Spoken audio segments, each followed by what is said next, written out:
Baba Mwenyezi, tuko hapa mbele zako, tunakulilia Baba, utusikilize. Mungu Baba Mwenyezi, tuko hapa mbele zako, tunakulilia Baba, utusikilize. Ipokee roho ya mwanao, mpokee mtumishi wako, mpokee anakuja kwako, mpokee mtumishi wako. Enyi malaika wa mbinguni, mchukue mpeleke kwa Baba, mchukue mpeleke kwa Baba.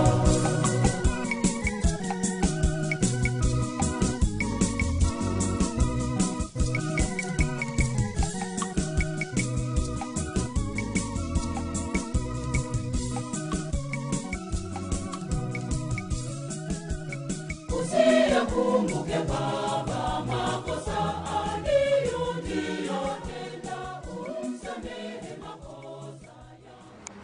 Kwanza kumshukuru Mungu sana kwa sababu ya huyu mzee Nyakenucha. Ya pili, asante kwa kumsaidia wakati alipokuwa mgonjwa na wakati alipokuwa akifurahia maisha yake. Na tumekuja kuomba Mungu sasa ampokee miongoni mwa malaika na watu wale wa mbinguni. Na kwa wenye familia tunaomba Mungu awafariji kabisa. Mungu ndiye anafariji watu, anatuliza watu kabisa. Naondoa wasiwasi na uoga. Watu wanakuwa na amani na utulivu.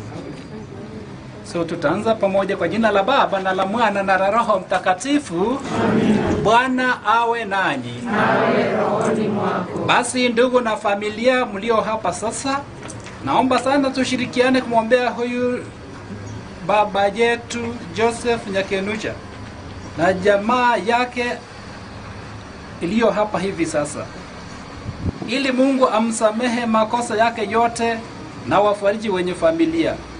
Napenda kupokea roho yake miongoni mwa wateule ili afurahi daima na milele. Baba yetu uliye mbinguni, jina lako litukuzwe, ufalme wako ufike, utakalo lifanyike duniani kama mbinguni.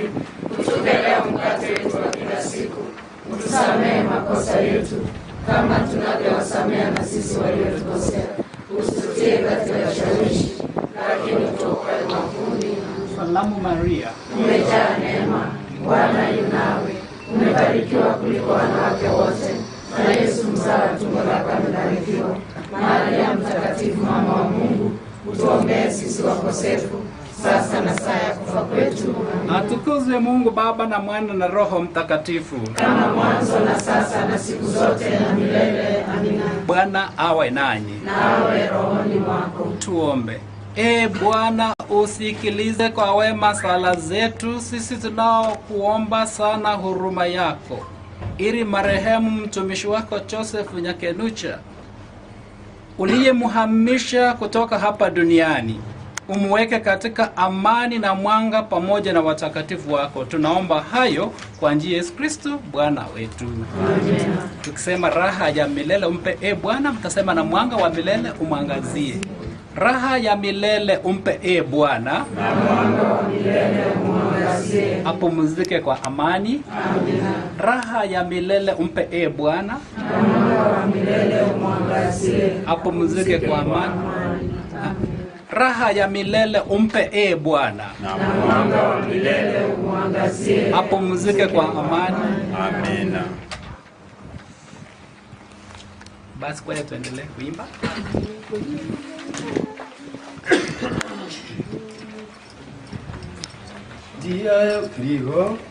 Njia ya kwenda mbinguni ni ngumu na nyembamba, basi bebeaneni mizigo yenu nyinyi kwa ninyi. Katika shida na raha sokaeni kwa pamoja, tena panguzaneni machozi na kupeana moyo. Njia ya kwenda mbinguni ni ngumu na nyembamba, basi bebeaneni mizigo yenu ninyi kwa ninyi. Katika shida na raha kaeni kwa pamoja, tena panguzaneni machozi na kupeana moyo. Shikamaneni katika kila jambo, Ukristo wenu udhihirike kwa matendo yenu. Njia ya kwenda mbinguni ni ngumu na nyembamba, basi bebeaneni mizigo yenu ninyi kwa ninyi. Katika shida na raha kaeni kwa pamoja, tena panguzaneni machozi na kupeana moyo. Njia ya kwenda mbinguni ni ngumu na nyembamba, basi bebeaneni mizigo yenu ninyi kwa ninyi. Katika shida na raha kaeni kwa pamoja, tena panguzaneni machozi na kupeana moyo. Kati yenu mmoja akijikwaa, msimuache njiani, bali tembeni naye. Njia ya kwenda mbinguni ni ngumu na nyembamba, basi bebeaneni mizigo yenu ninyi kwa ninyi. Katika shida na raha kaeni kwa pamoja, tena panguzaneni machozi na kupeana moyo. Njia ya kwenda mbinguni ni ngumu na nyembamba, basi bebeaneni mizigo yenu ninyi kwa ninyi. Katika shida na raha kaeni kwa pamoja, tena panguzaneni machozi na kupeana moyo. Tutafuata mpangilio tukiingia kanisani kwenye the body bearers, then familia inafuata, kwaya, padri na watumishi tutakuwa upande wa nyuma.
Tukifa pamoja na Kristo, tutaishi pia pamoja naye. Tukivumilia pamoja naye, tutatawala pamoja naye. Haleluya.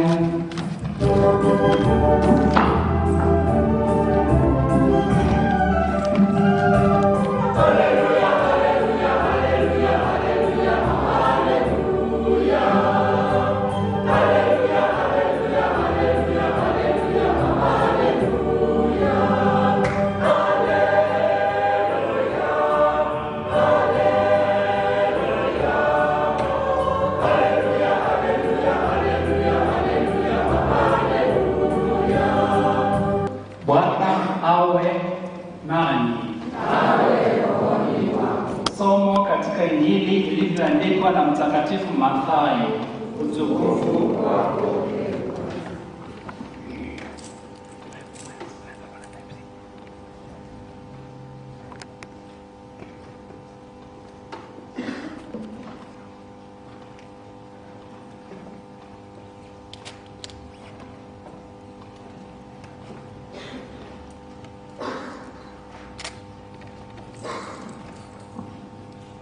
Sura ya 11, chapter 11, mstari wa 25 hadi wa 29. Wakati ule Yesu akajibu akasema, ninakushukuru Baba, Bwana wa mbinguni na dunia, kwa kuwa mambo haya umewaficha wenye hekima na akili, umewafunulia watoto walio wadogo. Naam Baba, kwa kuwa ndivyo ilivyokupendeza wewe. Akasema, nimepewa vitu vyote na Baba yangu, wala hakuna mjuaye Baba ila Mwana, wala Mwana ila Baba, na yeyote ambaye Mwana apenda kumfunulia. Basi njooni kwangu ninyi nyote ambao mmesumbuka na mizigo mizito, na mimi nitawapumzisha. Injili takatifu ya Bwana wetu Yesu Kristo. Sifa kwako Yesu. Basi sasa tutaketi kidogo.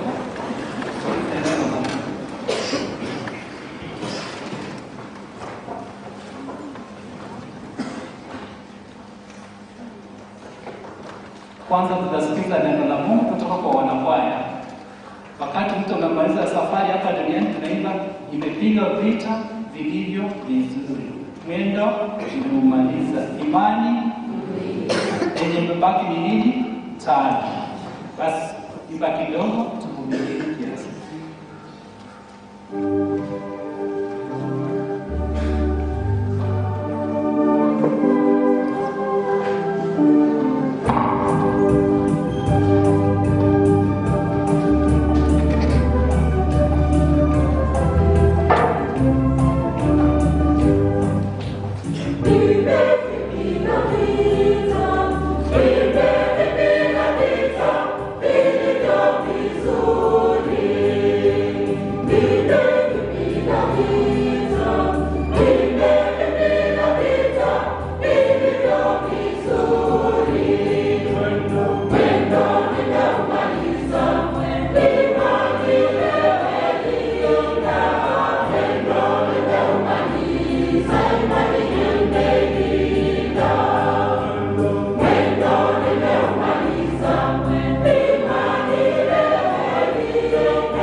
so much wanakwani kwa kutuhubiria na sana sana kwa kuhubiri kwa familia, because that's the message of God to us,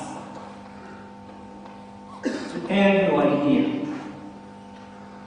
It's like when you are living here, kama wakati tunaishi hapa, not to discourage you, wapatia matumaini. matumaini yenye yanatoka kwa Mungu mwenyewe. Ndio sababu tumekuja kanisani. So ndio tunamkabidhi mikononi mwa Mungu Mwenyezi mwenye alitupatia hapa duniani, kumwambia asante sana kwa kutupatia huyo mzee Joseph, na sasa anaporudi mpaka wakati wa kufufuka, tunakushukuru sana kwa sababu yake. Walinde kwenye jamii, wafariki marafiki, neighbors, watu wa community, watu wa ukoo, friends, watu kwa hii dunia kubwa sana mtakatifu John na watu wote. And finally from the gospel tumesikia vizuri sana Yesu amesema kwamba sasa njoo kwangu ambao mnasumbuka kama yeye anasumbuka, kupumzika na wapatie raha. So you don't rest, we thank God for that. We praise Him, we glorify God.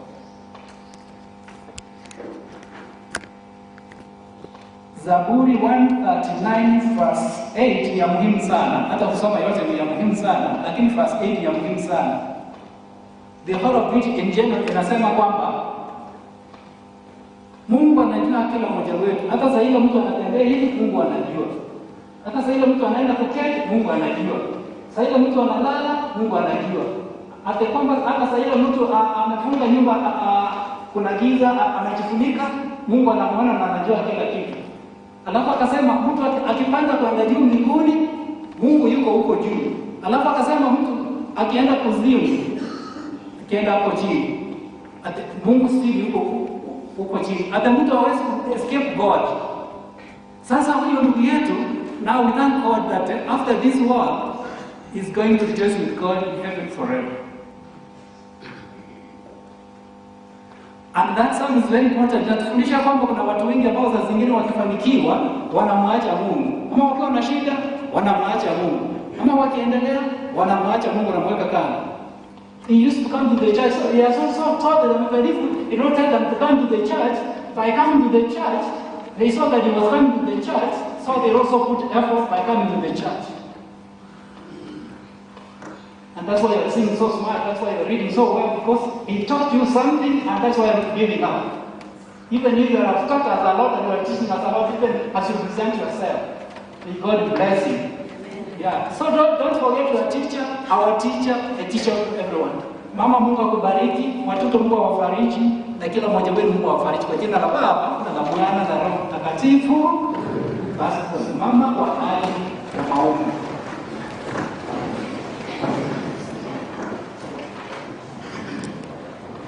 Wenye wana maombi tafadhali tunaomba mjiongee hapa kwa msaada, alafu mtatoa maombi yenu because ndio muhimu sasa kwa familia wake na Mungu.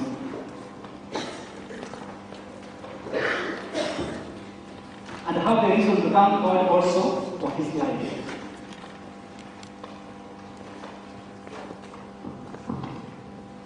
Basi tuombe.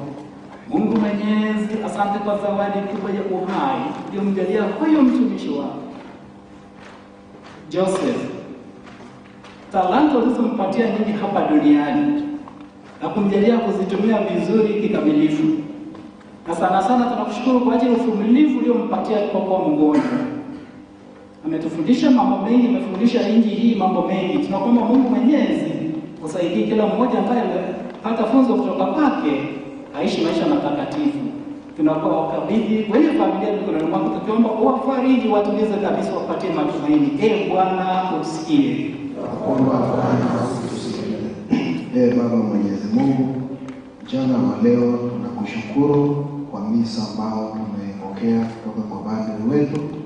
Baba, tunaombea familia ambao imempoteza mzee Nyakenucha pamoja na jumuiya na wengine wote ambao tumekuja kuomboleza na familia.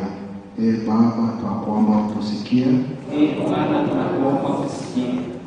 Mungu Mwenyezi, tumekuja mbele zako mchana huu na kushukuru kwa kila kiumbe ambao umetupa sisi. Mungu wetu unatusaidia kila wakati. Wewe ambao umemuita mzee wetu Joseph Nyakenucha ametoka katikati yetu, tusipungukiwe. Tunaombea watoto wake mchane Roslyn na wajukuu, na sisi jumuiya John Paul II utusaidie kila wakati tunapoomba tumukumbuke. Ee Bwana tunakuomba. Ee Bwana tunakuomba usikie.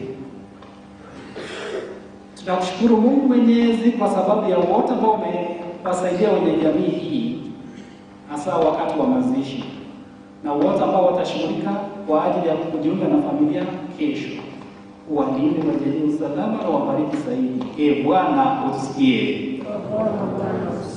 Salamu Maria, umejaa neema, Bwana yu nawe, umebarikiwa kuliko wanawake. Tunaomba hali yote kwa Yesu Kristo Bwana wetu.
organization.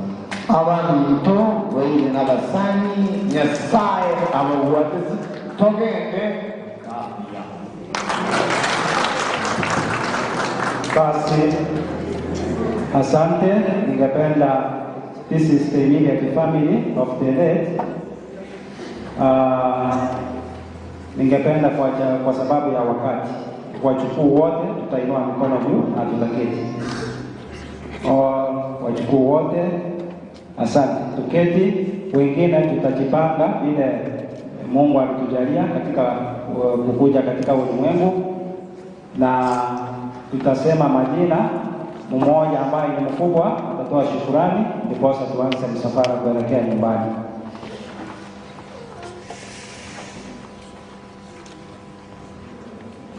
Ningependa nianze na mdogo, tumalizie mkubwa, ndipo atoe shukrani, tuanze msafara kuelekea nyumbani kwa sababu ya wakati.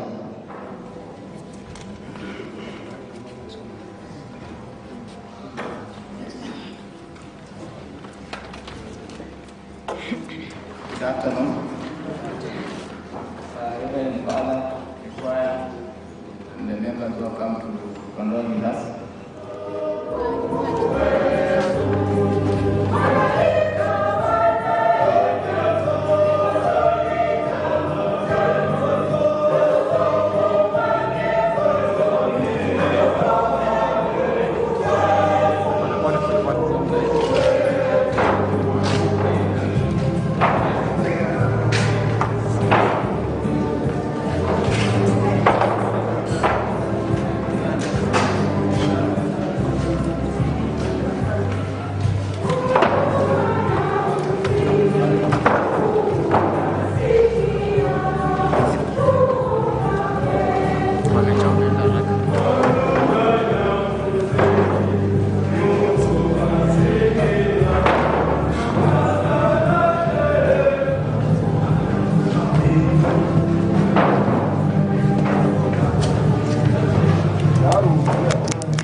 Tunatazama tukiingia kwa magari.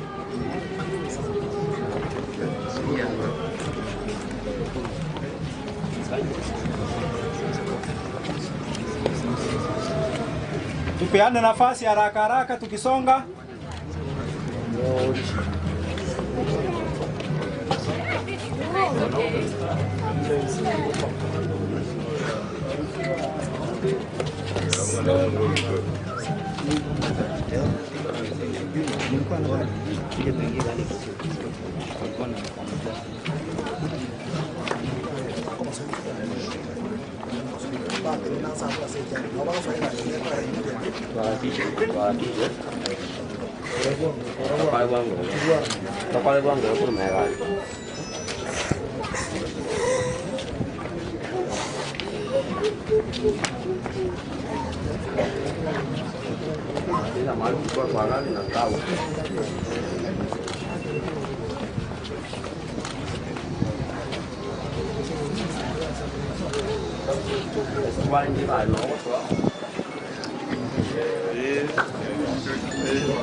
Tembea haraka tafadhali.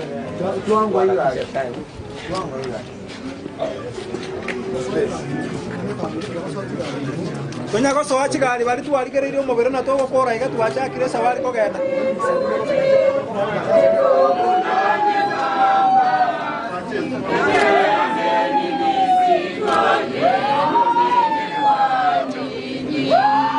Katika shida na raha, kaeni kwa pamoja, panguzaneni machozi na kupeana moyo. Njia ya kwenda mbinguni ni ngumu na nyembamba, bebeaneni mizigo yenu ninyi kwa ninyi. Katika shida na raha, kaeni kwa pamoja, panguzaneni machozi na kupeana moyo.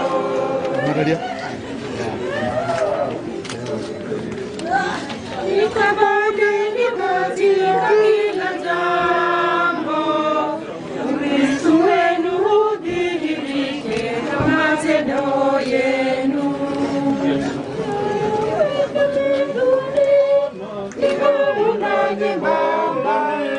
Mungu na nyembamba, bebeaneni mizigo yenu ninyi kwa ninyi.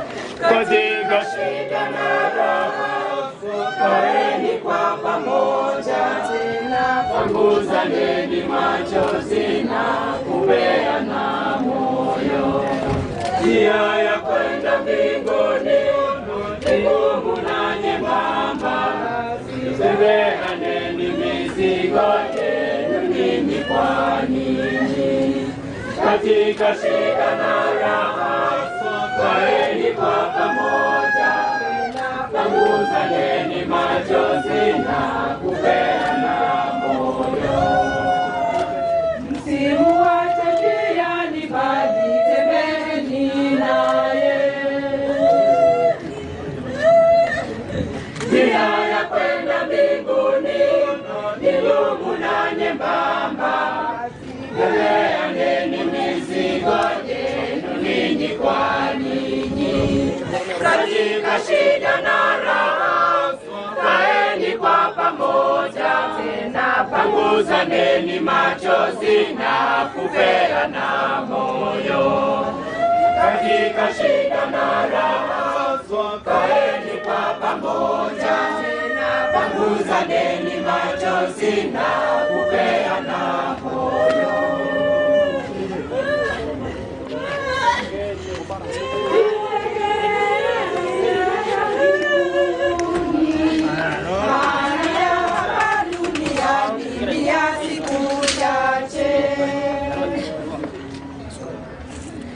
Njia ya kwenda mbinguni ni ngumu na nyembamba, bebeaneni mizigo yenu ninyi kwa ninyi. Katika shida na raha, kaeni kwa pamoja, panguzaneni machozi na kupeana moyo. Njia ya kwenda mbinguni ni ngumu na nyembamba, bebeaneni mizigo yenu ninyi kwa ninyi. Katika shida na raha, kaeni kwa pamoja, panguzaneni machozi na kupeana moyo.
Mary.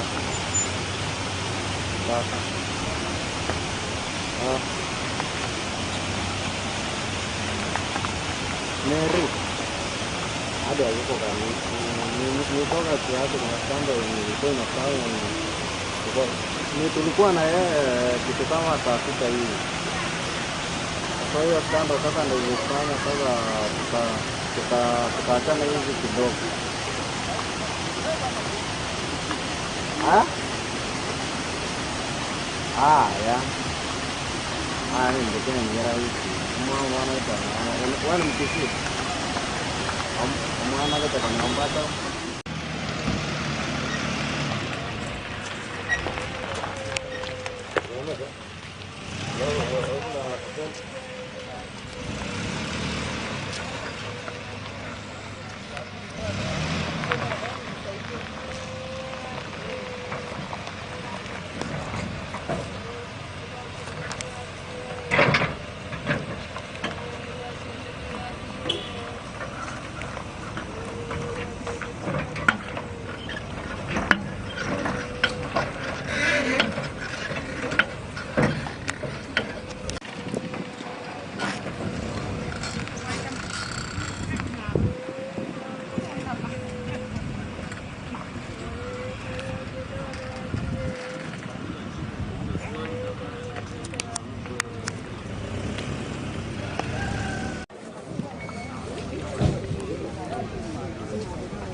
Mark, hii imeisha moto. Okay. Kara.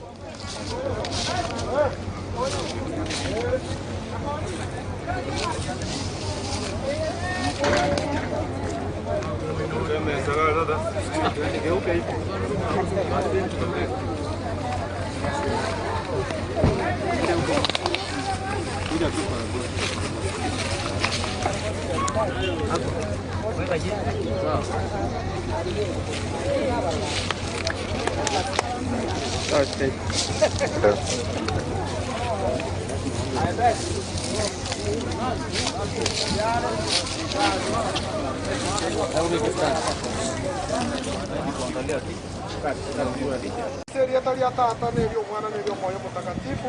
Amina. Omone na baba tata na so mwana na so moyo mũtakatifu.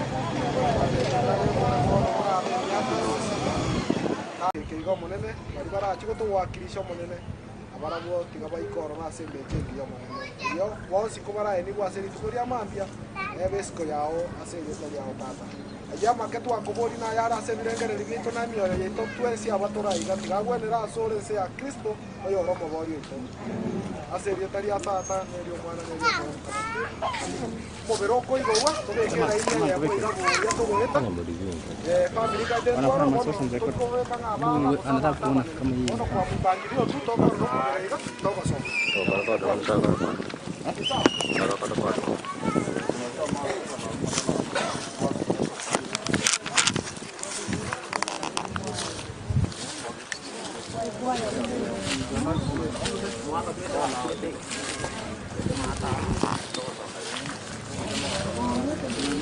Mark, começa. Ok.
Sanda kustream.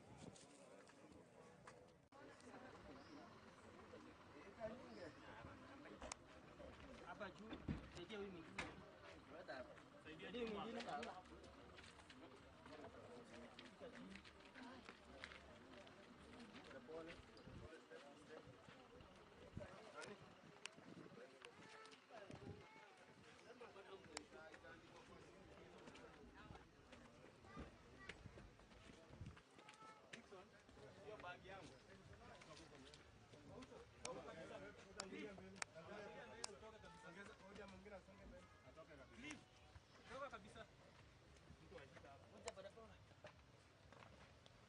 Hapo mko sawa?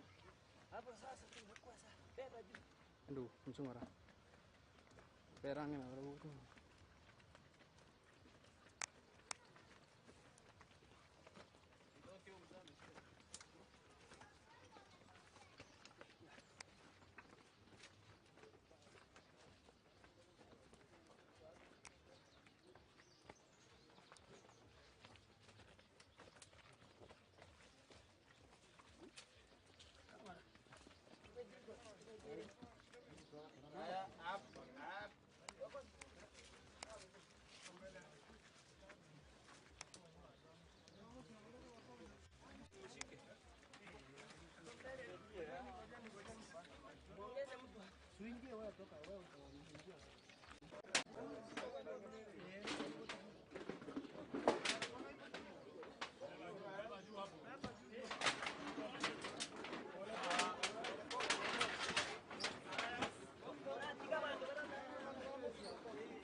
That's it.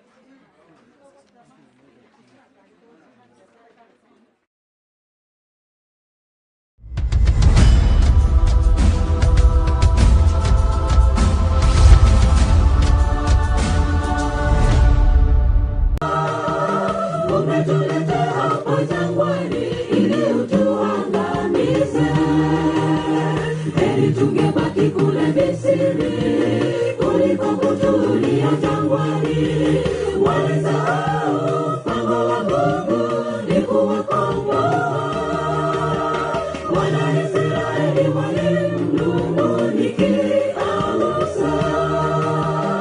Umetuleta hapa jangwani ili utuangamize. Heri tungebaki kule Misri kuliko kutulia jangwani. Walisahau mpango wa Mungu ni kuwakomboa. Walisahau mpango wa Mungu ni kuwakomboa.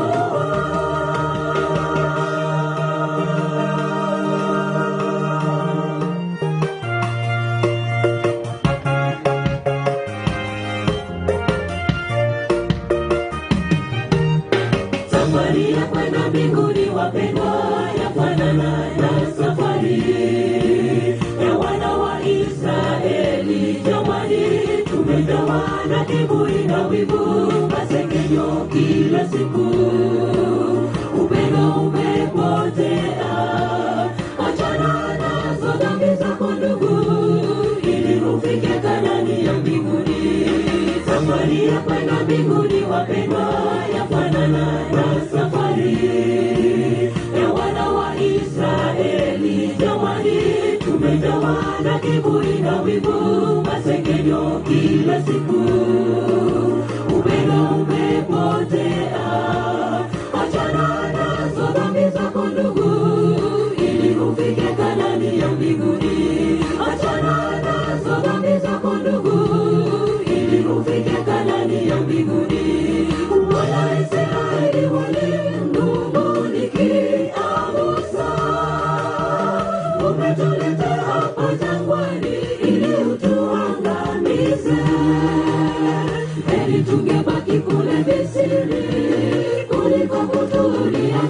jangwani.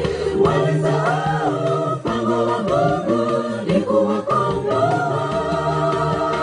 Wana Israeli walimnung'unikia Musa, umetuleta hapa jangwani ili utuangamize. Heri tungebaki kule Misri kuliko kutulia jangwani.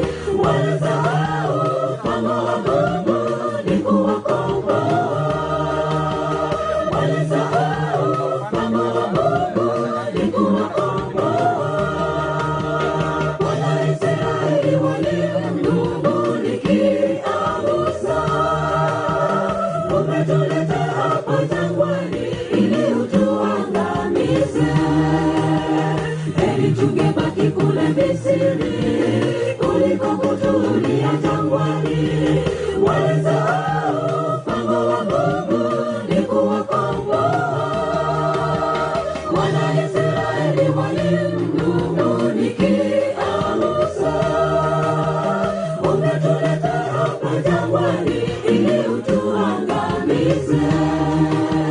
Heri tungebaki kule Misri kuliko kutulia jangwani. Walisahau mpango wa Mungu ni kuwakomboa. Walisahau mpango wa Mungu ni kuwakomboa.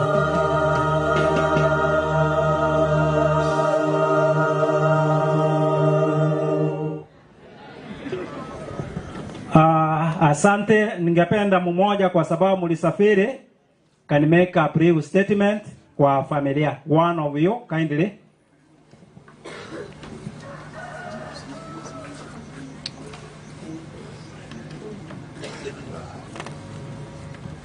Okay, asante. Nimearifiwa wako na mwakilishi wao wa kanisa, yani church elder. On behalf, you can make a brief statement.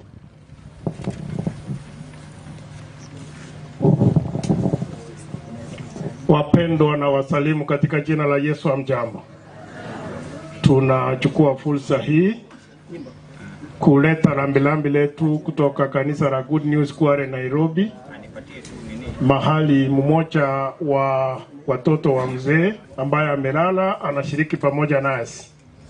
Kwa majina anaitwa Elder Peterson Nyakeri, na tumeandamana na wanakwaya hawa kuwakilisha kanisa la Good News Kware kwa ajili ya kufariji familia hii. Kitu tungeweza kusema ni ya kwamba duniani tu wapitaji, na tuweze kushikilia imani tukiwa na tumaini ya kwamba siku moja Yesu anarudi, hatupeleke nyumbani mahali hatutakuwa na kifo. Kwa hivyo kwa familia, pole sana. Kanisa la Good News Kware limeungana pamoja nanyi kuleta pole na kushirikiana katika safari ya mwisho ya mzee. Mungu awabariki, na tunaomba mipango iweze kuendelea chini ya ulinzi na uongozi wa Mungu wetu. Asante. Vile nilivyowaambia, wakati wowote tutaanza kipindi cha misa takatifu ambaye mzee mwenda zake alikuwa anapenda zaidi katika maisha yake, na kwa hivyo ningependa kuchukua wakati nimulete mwenzangu ambaye tunashirikiana na yeye ili aleweze kuleta kipindi cha wageni kwa upesi kabla tutajiandaa kuanza misa takatifu. Asante, karibu. Asante sana Mr. James kwa kipindi cha mwanzo. Ningependa niweze kuwakaribisha nyote tafadhali, mabibi na mabwana, waombolezaji ambao mmetoka sehemu mbalimbali, na ninasema kwa niaba ya familia kwamba tunashukuru sana uwepo wenu hapa. Na kwa sasa kuna mama hapa, by the way, kuna mama alikuwa anaitwa Josephine hata sasa. Kimbia, sijui kama tunaweza pata microphone nyingine kwa haraka elindende taba hili. Mungine onabu ate poem, this is a special poem to the family. Kindly, it's important that we listen to her. Yeah, itakuwa vizuri. Oh, kuna mic hapa. Okay, thank you. Thank you so much. Before kwaya waanze kuitumia, itakuwa vizuri. Kama kuna ile mic ile baba, na lieko babu ya. Yeah, asante. Asante. Briefly. Asante sana bwana mwenyekiti, kanisa, familia, manaibu, kijiji, viongozi mbalimbali na waombolezaji wenzangu. Kwa majina ni Josephine Kerubo Usugo kutoka jumuiya ya St. Justin, St. Margaret Kegati Cathedral Parish. Niko na shairi ambalo nadhani kila mmoja wenyu atatulia tuli kama maji ya mtungi na kutega sikio ndi kama ukuta. Maneno haya mtayapata Kenya. Ninaomba munipe sura ya kutabasamu. Karibuni. Nipeni nafasi ya leo Ijumaa, niwaelezeni maneno kwa makini nikiweza. Kati vyote duniani kifo kimetia shaka, kifo kiko pamoja nasi. Katika maandishi matakatifu kitabu cha Ayubu 14 mstari wa 1 yasema hivi: mwanadamu yoyote aliyezaliwa na mwanamke siku zake ni fupi na zimejawa na taabu nyingi. Basi kuna kifo cha kawaida mtu analala, kama vile ugonjwa, ajali na zinginezo. Na pia kuna kifo unajitakia wewe mwenyewe, kama kifo cha kujitia kitanzi, kunywa sumu na kujiua kwa njia yoyote ile. Katika maandishi matakatifu tumehakikishiwa kwamba kujitia kitanzi, kunywa sumu na kujiua kwa njia yoyote ile huwezi ona ufalme wa mbinguni. Basi kifo hakina huruma. Kifo huchukua mama mjamzito, mtoto mchanga, kijana, mzee, tajiri, maskini, watu wenye cheo mbalimbali na wengineo. Katika maandishi matakatifu katika kitabu cha Zaburi 14 mstari wa 7 inatuambia tukiishi tutaishi kwa ajili ya Bwana, na tukikufa tutakufa kwa ajili ya Bwana. Basi ndio maana wahenga walinena heti, ukijua jambo njema mwambie mwenzako, na tukumbuke kwamba panapo ukweli uongo ujitenga. Zifuatazo ni njia chache Mkristo kuishi ndani ya Yesu: kufuata sheria za Mungu ambazo ni amri 10 za Mungu. Umwabudu Bwana Mungu wako bila miungu wengine. Usilitaje jina la Mungu bure. Ukumbuke uitakase siku ya Sabato. Waheshimu baba na mama upate kuishi miaka mingi duniani. Usiue, usizini, usiibe wala kusema uongo. Usitamani mke wa mwenzio wala usitamani vitu vya wenyewe. Ndiyo maana wahenga walinena heti, asiyesikia la mkuu uvunjika guu. Na tukumbuke kwamba usipoziba ufa utajenga ukuta. Leo tumekusanyika hapa kumuombea ndugu yetu mpendwa Joseph Nyakenucha ambaye Mungu amemuita kutoka hapa duniani. Changamoto ni kwamba wewe, je, umetia alama ama sahihi kanisani ili uwe mmoja wa watumishi wa Mungu kama vile Joseph Nyakenucha alikuwa mmoja wa watumishi wa Mungu? Bwana Yesu asema hivi katika maandishi matakatifu: njooni kwangu nyote mliolemewa na mizigo mizito, nami nitawapumzisha. Siku ya leo tusifanye mioyo yetu migumu. Tuende mbele za Bwana, tuombe msamaha, tutakaze, atuondolee dhambi zetu ili tufae mbele ya macho yake. Basi katika wahenga walisema heti, ngoja umiza matumbo. Na tukumbuke kwamba kikulacho kinguoni mwako. Na tunawaomba siku ya leo tukue na upendo, maana upendo ulitoka juu ya Mungu, ambayo ni amri kuu ya Mungu. Umpende Bwana Mungu wako kwa moyo wako wote na kwa roho yako yote na akili zako zote. Pia umpende jirani yako kama unavyojipenda wewe mwenyewe. Katika kitabu cha Zaburi 133 inasema kwamba tazama jinsi ilivyo vyema na kupendeza ndugu kuishi pamoja kwa umoja. Basi ndio maana wahenga walinena eti, ukiona vyaelea jua vimeundwa, na ukipenda chongo utaona kengeza. Beti 5 natamatisha hapa na kwa kalamu. Tukumbuke maneno matamu yalimtoa nyoka pangoni. Nashukuru kanisa letu, familia, jamii na marafiki ambao mmefika hapa siku ya leo. Nashukuru Mungu wetu kwa maisha aliyempa ndugu yetu mpendwa Joseph Nyakenucha. Na waambieni, tenda mema kila wakati, nenda zako. Mwenyezi Mungu afanye mapenzi yake. Naondoka nikiwaaga. Marejeo ningamani. Thank you. Ngakero mongino chinko. Mpe makofi mazuri, asante. Ningewauliza hapa ni poem gani unakumbuka ya Kiswahili. Mtaniambia ni kila mwanamwema uwe na heshima. Kwa baba na mama uwe na heshima. Na sijui mbona hatujawahi sahau this poem. I think wengine wetu tulifundishwa hii poem na viboko hatari. lero tonyorete mwalimu utaka heshima kupata na kuyo na akavanganiga. Shairi jema sana na tunashukuru zaidi. Dr. Ken Omanga, tafadhali njoo, kwa sababu tunafahamisha kwamba unaenda pamoja na MCA Jim Angwenyi. Hawa ni wageni marafiki wakubwa sana wa familia ya mzee wetu Joseph.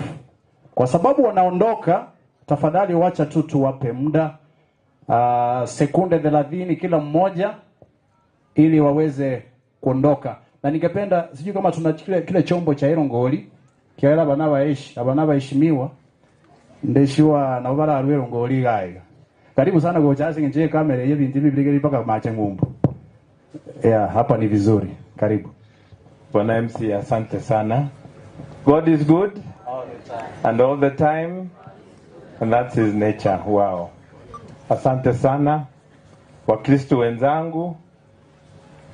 Mimi nimekuja hapa kama rafiki ya marehemu Nyakenucha. Nilimjua huyu mzee zamani kupitia kwa baba yangu mwenye alikuwa mbunge wa eneo hii zamani sana, miaka 30 nadhani imepita, Andrew Omanga. Nikamjua tena pia kupitia kwa mama yangu Omongina Claire, ametuma rambirambi zake, Mayor Claire Omanga. Nimemjua tena pia kupitia ya Agricultural Society of Kenya. Omanga Koyo was in a position called Life Governor in the Agricultural Society of Kenya. It is for life, because his position of Life Governor, vila amekufa hivi, hiyo position itaenda kwa mama. That is how the society, Agricultural Society, works. Na kwa Life Governors in the society ni watu 275 people only in the Republic of Kenya. I am one of those.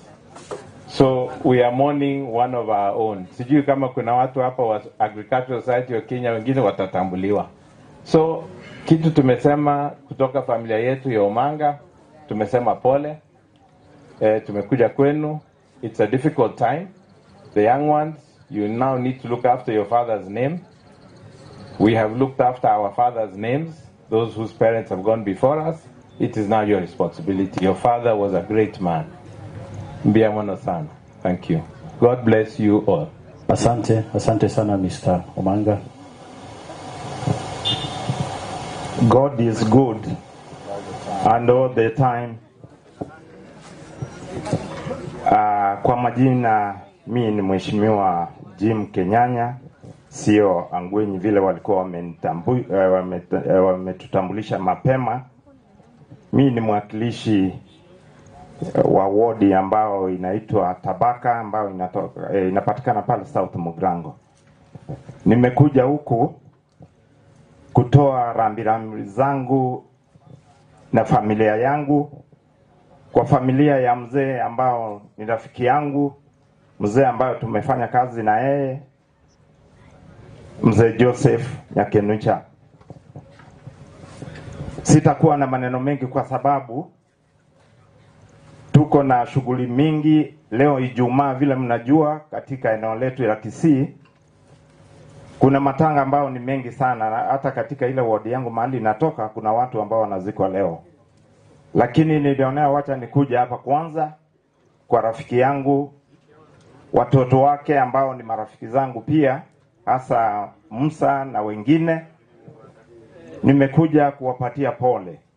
Mama ambaye amebaki, hakuna kitu ambao ni cha muhimu ambao tunaweza kufanya kwa wakati huu, ila ni kuwapatia pole zetu na kuwaombea, kwa sababu janga la kifo ni lazima kuishi kwetu ndio kuko ni bahati.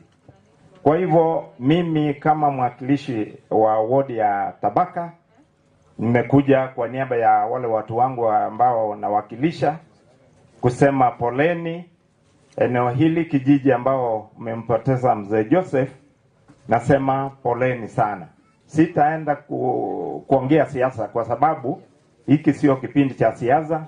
Mnajua siasa zetu ziliisha 2022 mwenye anahitaji kufanya siasa sasa ni 2027. Wale ambao tumechukua mamlaka ama tumepatiwa jukumu, tupatie nafasi, tufanyie watu wetu kazi, tuwaletee maendeleo, kwa sababu hilo ndio la muhimu ambao tunaweza kufanya kama viongozi. Mengine haya yote tuweke kando, tungoje wakati wake ukifika. Mimi kama mwakilishi na rafiki wa Joseph nimesema familia pole, na Mungu aendelee kuwafariji kwa sababu ya huu msiba. Ningeomba nafasi kwa unyenyekevu kabisa, mnilao kuna maziko pia. Kwa hivyo asanteni na Mungu awabariki. Nataka kutoa rongoli yangu kidogo kwa familia. Thank you, Mheshimiwa. Na waachia shilingi 2,000 kwa ajili ya familia. Najua matanga is very expensive. We know. So poleni. Asante.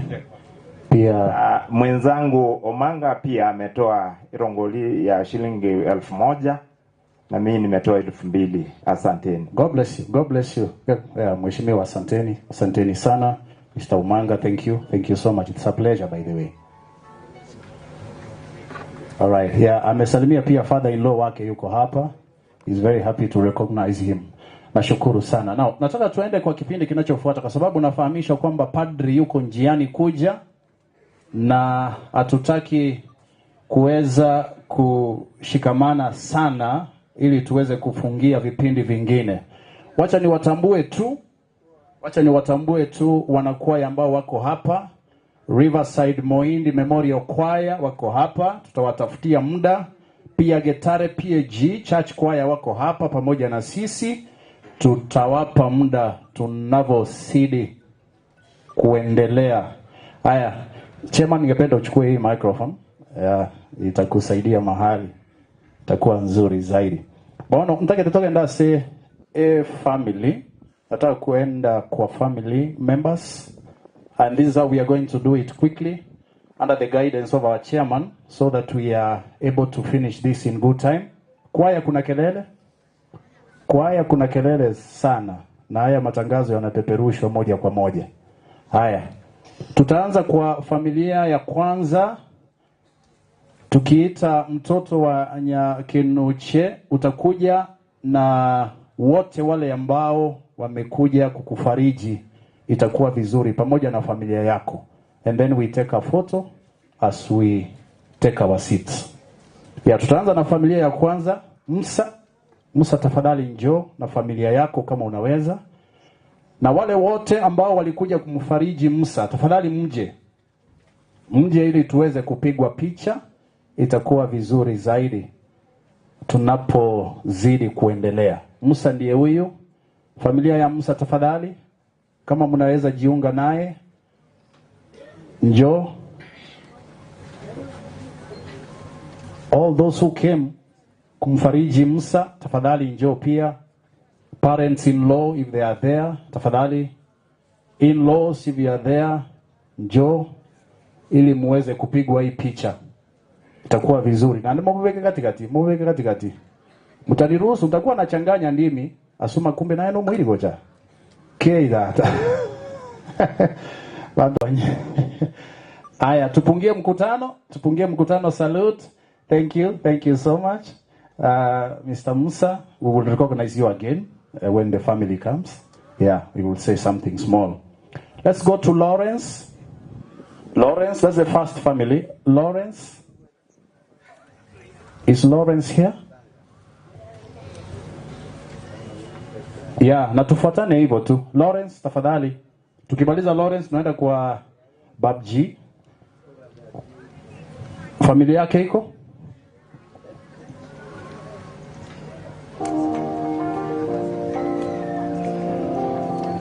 Haya, kwa sababu Lawrence nafahamishwa ajisikii vizuri, wacha niende kwa Babji. Babji, tafadhali njoo. Babji, tafadhali. Babji, njoo. Na bairi bonsi bacha komo wa Babji pole inchuna inutua kwebichaga iga umukondo no rohio. After this we are going to the second family and we will start with Boniface. Haya, tusimame hapa penye nimesimama, tuangalie juu. Tumuweke katikati Babji. Nchumwesi na mwachile kwa wabuko na ntutari wangake. Tupigwe hii picha. Asante DJ, I really wanted that. Haya, mweke katikati. Ninajua hapa kuna relatives wakubwa, but I understand mlikuwa hapa in the middle of the week and you had a nice time with the family. And we are doing this so that we catch up with the mass. Wengine kuja upande huu ndio ita balance vizuri. Yeah. Look up for the photo kindly. Are we done, our camera people? Thank you. Salute to the congregation. Asante sana. Yeah, the family members will say something after this. Asanteni. Now let's go to the second family. Tunaanzia Boniface. Yeah, mwana imokonye. Yeah, kindly. Yeah, Boniface tafadhali njoo. Tukimaliza Boniface tutaenda kwa Jeff. Boniface, please come. Boniface and family, together with all relatives who've come to condole with him, tafadhali njoo. Matanga siku hizi na bako koleka na igana enda sinje mass elinde ntobasa kunyoru wake kiara mnomo padri yago chaiga tutakuwa tunaanza. Ekwaya ya igege ground yeke bato ete ground yeke ntagetumana ko batayale. Tetumana ko batayale mbaye tiga iga mukunyo batera kiagere mass iko chakani maite bagandi gotoka. Tunawatambua waheshimiwa wote ambao mmeingia. Karibuni sana. The family seated on my right hand side. You can say hi to them if you so wish. Tunapoendelea. Haya, tusimame kwanza, tupigwe hii picha. Asante sana. Relatives wa Boniface tafadhali, kuna wengine wanaingia. Tusimame mwanzo, tusimame vizuri kwanza. Najua kuna very serious relatives wa mzee wako hapa, lakini najua pia mlipata muda mkaja mkazungumza na familia. Mwachire wia. Are we done, our good camera people? All right, punga mkono. Salute to the congregation. Thank you so much. Jeff, please come. Jeff, karibu sana mheshimiwa Mark Anthony. Na kuchambua kwa umbali tu. Yaingia pale kwa tent ya waheshimiwa pamoja na wenzako. Yeah, Jeff amefika. Yeah, yuko pale. Haya, njoo. Jeff pamoja na wale ambao wamekuja kwa niaba yake.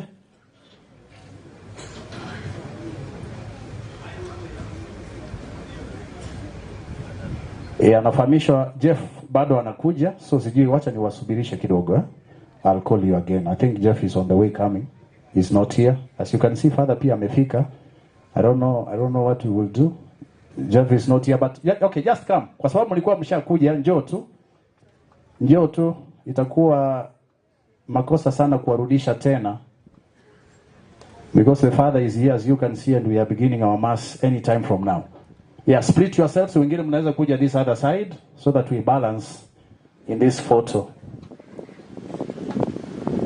Moindi Memorial. I hope your song is ready pale kwa DJ. Haya, tusimame vizuri. Jeff amefika vizuri sana. Haya, Jeff njuga tikati naye bacha kwa pole guys. All right. Haya, stand for the photo nicely.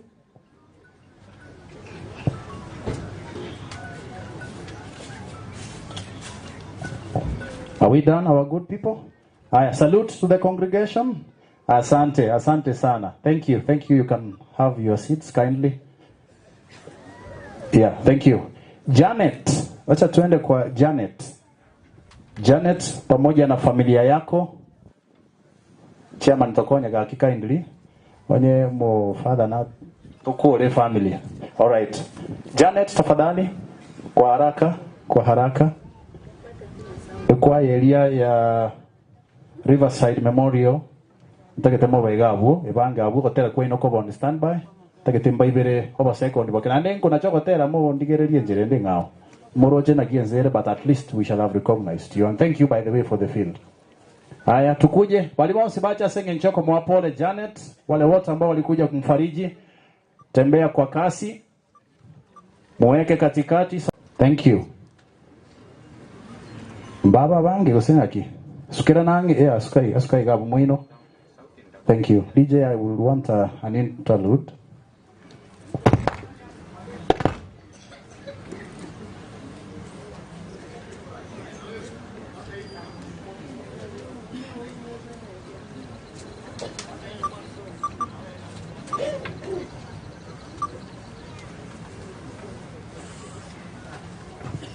Are we good? Our camera people? All right, asante sana. Thank you so much. Sasa wanakwaya nitawasihi murudi kidogo tu because of some protocols here. Because the father wants to conduct mass, lakini tutaendelea baada ya mass. Yeah?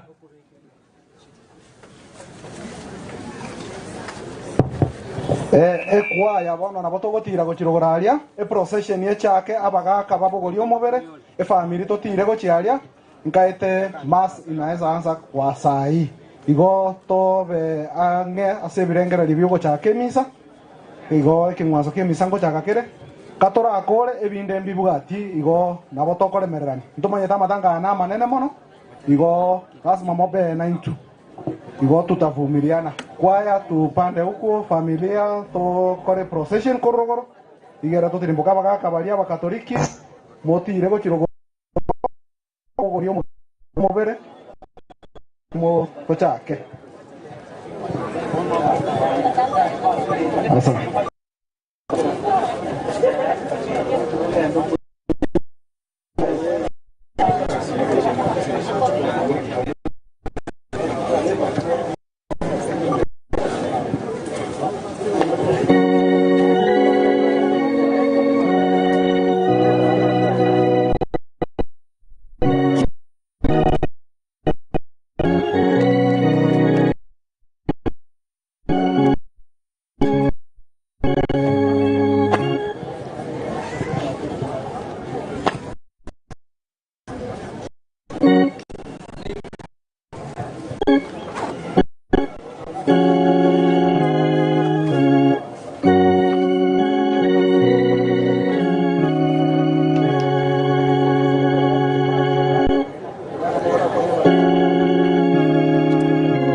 nkagete bono nabo togotenena sesa urie procession ye misa yachakire korwaria ondo kona gonchokanana bono ne chingaki chia masabo toruera masikania masabo bono tokogororoko yoteneino yokona gonchokanana na bako basare obe comfortable emisa yachakire korwaria buna matera achakire igo yeah.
Ningependa kuchukua nafasi hii kumshukuru Mungu ambaye ametujalia uhai, kushukuru viongozi wa sherehe hii ambao wametujalia nafasi kunena neno la Mungu, kumuita Mungu katikati yetu, maana yeye ndiye mfariji wa kweli.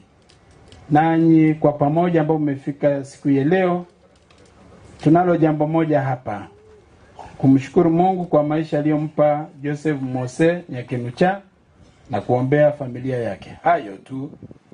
Hayo tu mawili. Kumshukuru Mungu na kuombea faraja familia yake.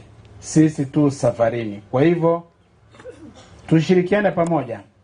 Maana mwenye kutuleta hapa ni huyu Joseph. Kila mmoja wetu tumetoka pande mbalimbali, kwa hivyo tuwe ushirika moja. Tuwe ushirika kwa pamoja, maana ni kwa ajili ya huyu tuko hapa. Basi tuianze ibada takatifu. Kwa jina la Baba, la Mwana, la Roho Mtakatifu. Neema ya Bwana wetu Yesu Kristo na upendo wa Mungu Baba na ushirika Roho Mtakatifu wa nanyi nyote. Ndugu zangu, Mwenyezi Mungu ametukabidhi sheria mbili. Ya kwanza kumpenda yeye kwa dhati, na pili kumpenda jirani kama nafsi yetu wenyewe.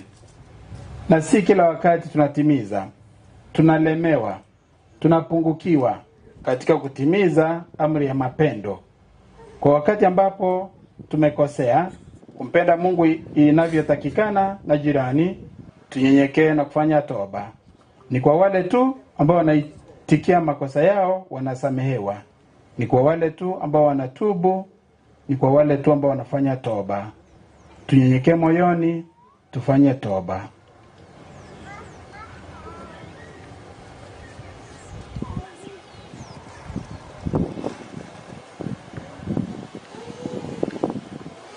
Na muungamia Mungu Mwenyezi. Nanyi ndugu zangu, kwani nimekosa mno kwa mawazo, kwa maneno, kwa matendo na kwa kutimiza wajibu. Nimekosa nimekosa sana. Ndiyo maana nakuomba Maria mwenye heri, Bikira daima, malaika na watakatifu wote, nanyi ndugu zangu, niombeeni kwa Bwana Mungu wetu. Mungu Mwenyezi atuhurumie, asamehe dhambi zetu, atufikishe kwenye uzima wa milele.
Tuombe. E Mungu Baba mwenyezi na wa milele, sisi ambao tumesimama hapa tunasadiki kwamba mwanao wa pekee mkombozi wa dunia Yesu alikufa na kufufuka. Tunakuomba umjalie kwa wema wako huyo yetu, umtazame huyo ambaye alipokuwa hapa kwetu alikuitikia e Bwana katika ile sheria ya mapendo, akabatizwa kwa maji na Roho Mtakatifu, kisha baadaye akashirikishwa chakula cha uzima wa milele katika mwili takatifu na damu ya ukombozi altarini. E Baba mwema, umrehemu mtumishi wako na umjalie apumzike kwako. Tunaomba hayo kwa njia ya Bwana wetu Yesu Kristo mwanao, anayeishi na kutawala nawe katika umoja wa Roho Mtakatifu, Mungu daima na milele.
Somo la kwanza, somo kutoka kitabu cha Ufunuo.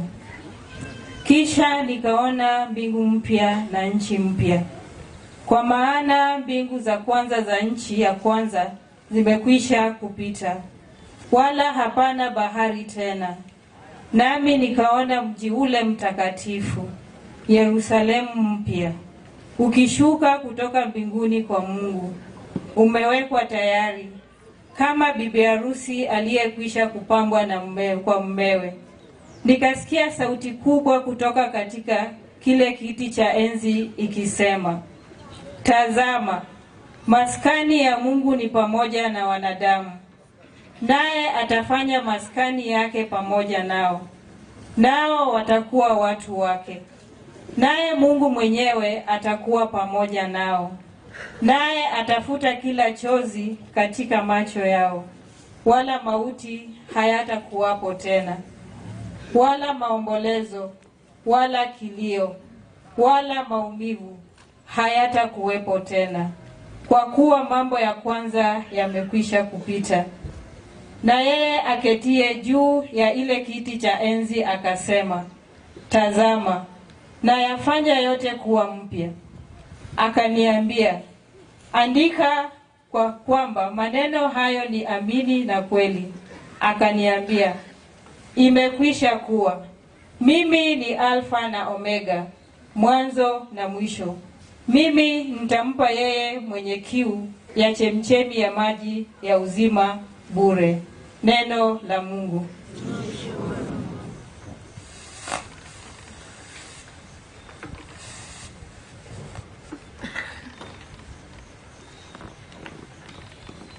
Zaburi ya kuitikizana. Bwana ndiye mchungaji wangu, sitapungukiwa na kitu. Bwana ndiye mchungaji wangu, sitapungukiwa na kitu. Tutaimba. Bwana ndiye mchungaji wangu, sitapungukiwa na kitu. Bwana ndiye mchungaji wangu, sitapungukiwa na kitu. Bwana ndiye mchungaji wangu, sitapungukiwa na kitu. Katika malisho ya majani mabichi unilaza, kando ya maji ya utulivu uniongoza. Bwana ndiye mchungaji wangu, sitapungukiwa na kitu. Uniuisha nafsi yangu na kuniongoza katika njia za haki kwa ajili ya jina lake. Naam, nichapopita katika bonde la uvuli wa mauti, sitaogopa mabaya, kwa maana wewe upo pamoja nami. Gongo lako na fimbo yako vyanifariji. Bwana ndiye mchungaji wangu, sitapungukiwa na kitu. Bwana ameza mbele yangu machoni pa watezi wangu. Umenipaka mafuta kichwani pangu, na kikombe changu kinafurika. Bwana ndiye mchungaji wangu, sitapungukiwa na kitu. Hakika wema na fadhili zitanifuata siku zote za maisha yangu, nami nitakaa nyumbani mwa Bwana milele. Bwana ndiye mchungaji wangu, sitapungukiwa na kitu. Somo la pili. Somo kutoka kitabu cha Warumi. Kwa hiyo mkaribisheni nyinyi kwa nyinyi, kama naye Kristo alivyo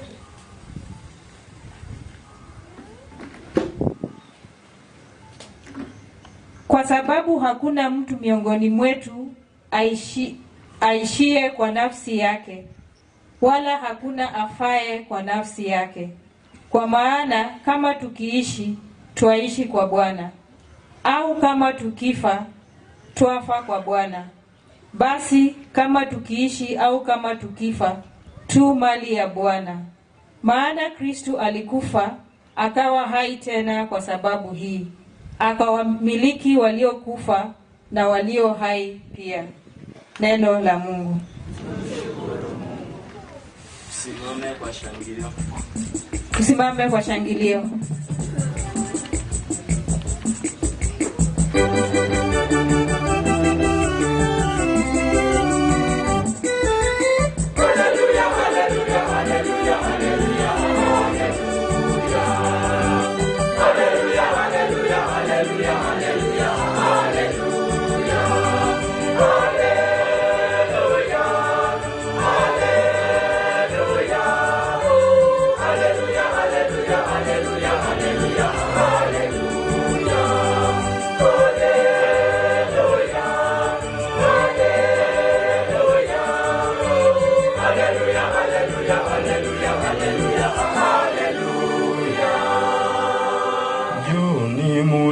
Barikiwa na Baba yangu, uridhini ufalme mliowekewa tayari tangu kuumbwa kwa ulimwengu. Haleluya.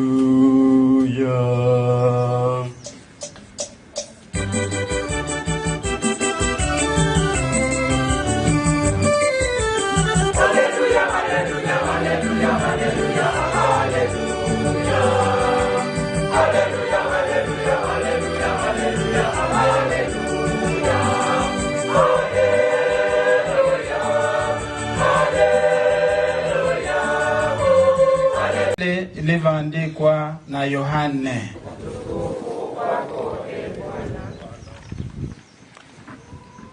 Yohana isano nemo naki inche nigona ikire kurwa iguru yali asogokora uwanja kwane incho monyene kulendo uwanja kwaye oyo ntomete naendo uwanja kwaye tata oyo ntomete na kuoko ngase bonsi aba angeire tinsiria nonya noyomo kulende mbabu kiase lituko liomo elio no wanja kwaye oyo ntumete na kuoko ngakira oyo kuligereria omwana na komwigena nabe n'obuyima bwa kale na kale na nche ni muboke ase lituko liomo elio. Injili takatifu ya Bwana. Sifa kwako e Kristo.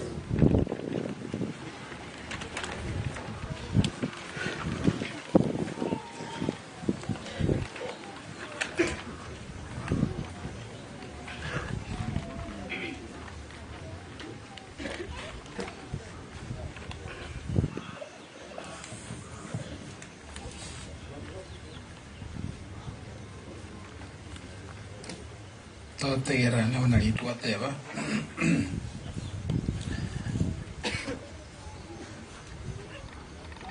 Ase family bando ye family ngimole bando ye family biamano obole mu ni kwa ajili yenu nimekuja hapa. Ni kwa ajili yenu hawa wote waombolezaji wamefika hapa kwa sababu walimpenda huyu baba, na sio tu yeye peke yake, wanawapenda hata ninyi. Ediatora kwana yole nungu anjani ojime usino weke na usimboli weke na tuwarata vile sengi tuanje toyo na inule nungu anjani ugo ngamotoro wikira ugo ni kwa sababu ya upendo.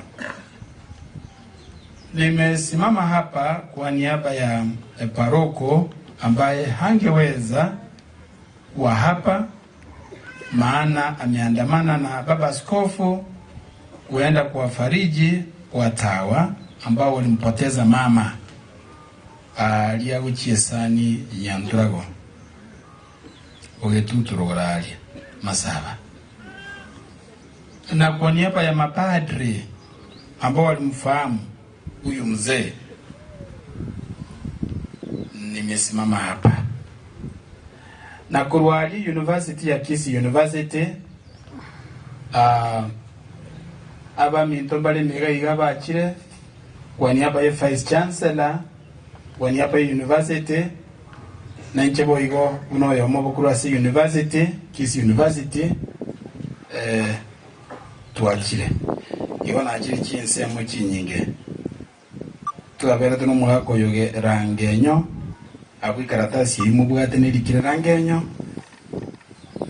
tuabera tenere ntomanya ine kanisa asenange to ipo umirane nere. Kwa hayo yote na kwenu nyote mmekuja mkiwa mnamfahamu kwa namna mbalimbali. Kila mmoja wenu ungekuwa na hii microphone, kila mmoja wenu ungekosa jambo la kunena huyu mzee. Na wanyamheshimiwa na wala alikefa. Ano bwate kiura kwana. Iso kwa uliko. Kero mwandaye uliko ndosa ngora siyo kia kwana. Mosiyo kimara kwani we yakinucha.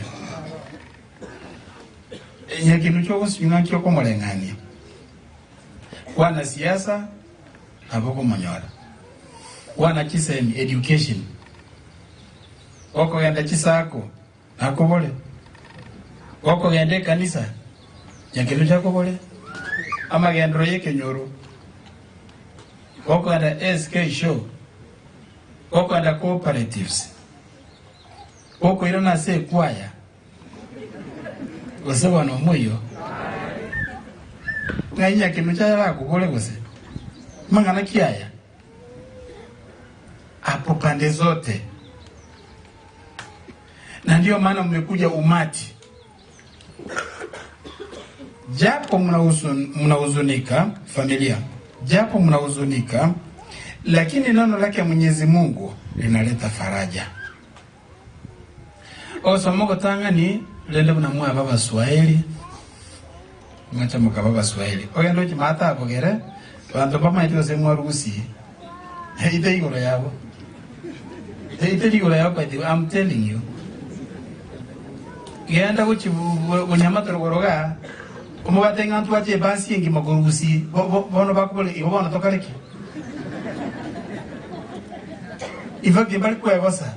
Ngusi ga okata lengi. Fata bekile Swahili. Bono kukumiga kinki kubali bono. Boiko yoga alikonya naonde miaka 6 naona ruete gocha mbama nyipige. Japo kuna huzuni, kuna hofu moyoni kwa familia, kwa boma, lakini Mwenyezi Mungu muweza yote uliowete onsi analeta tumaini, analeta faraja. Somo tani kwa lero kogo togo semelia. Ogo semelia ndio tumaini, ndio hope, kutumainia. Sasa masomo ya Waislamu bakora kelinga, kama kuna mwanadamu asiyekuwa na tumaini ni afadhali punda wa nyikani. Afadhali punda wa nyikani kuliko mwanadamu asiyekuwa na tumaini. Abu aronga kiere. Mwanya batoto kwa diki ogosemelia. Ogosemelia ngentoki. What is hope? Ogosemelia. Ogosemelia nekero otara birora lakini kwa tekiro kuinanga no birore. Tora ikaso gochia lakini wate bilia bantu baunga ki inkominyo kama tango ke onya kenucha ande nkuira nande. Nkuira nire. Alo. Ande ngoko bachege. Ayamani.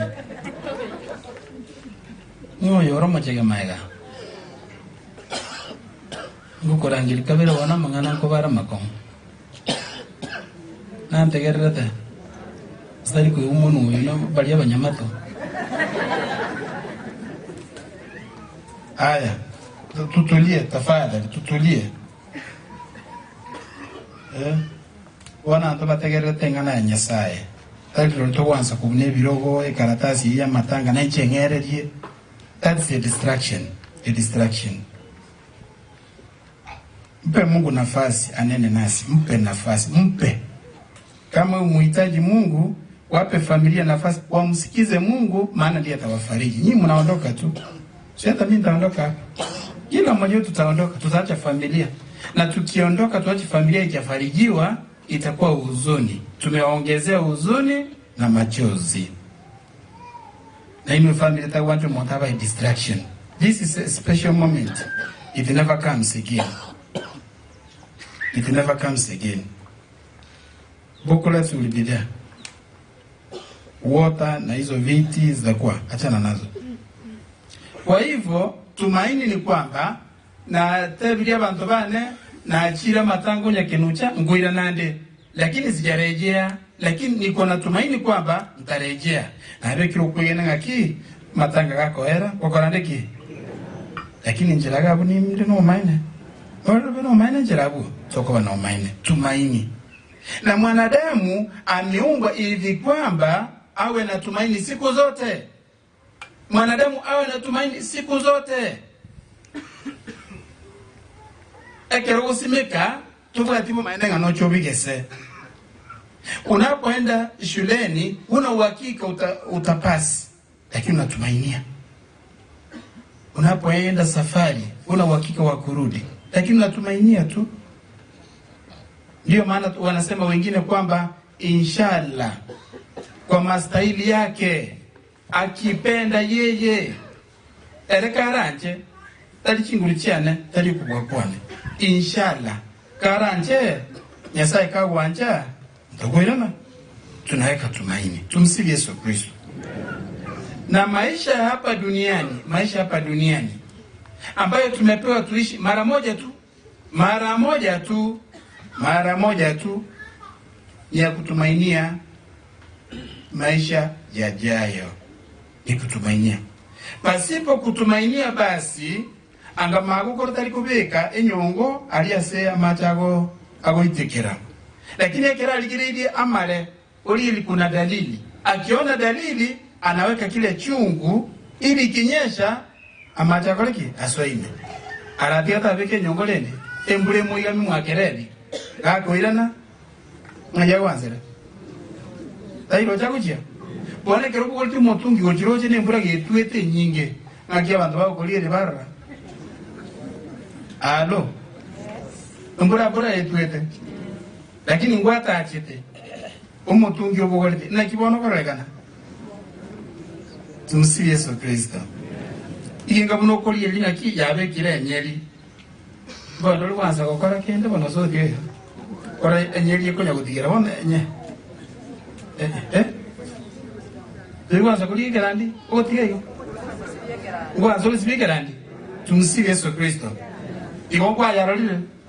Turaya lakini watu waleki wagosemeria. Tumsifu Yesu Kristo. Tumaini, hope, kutumainia.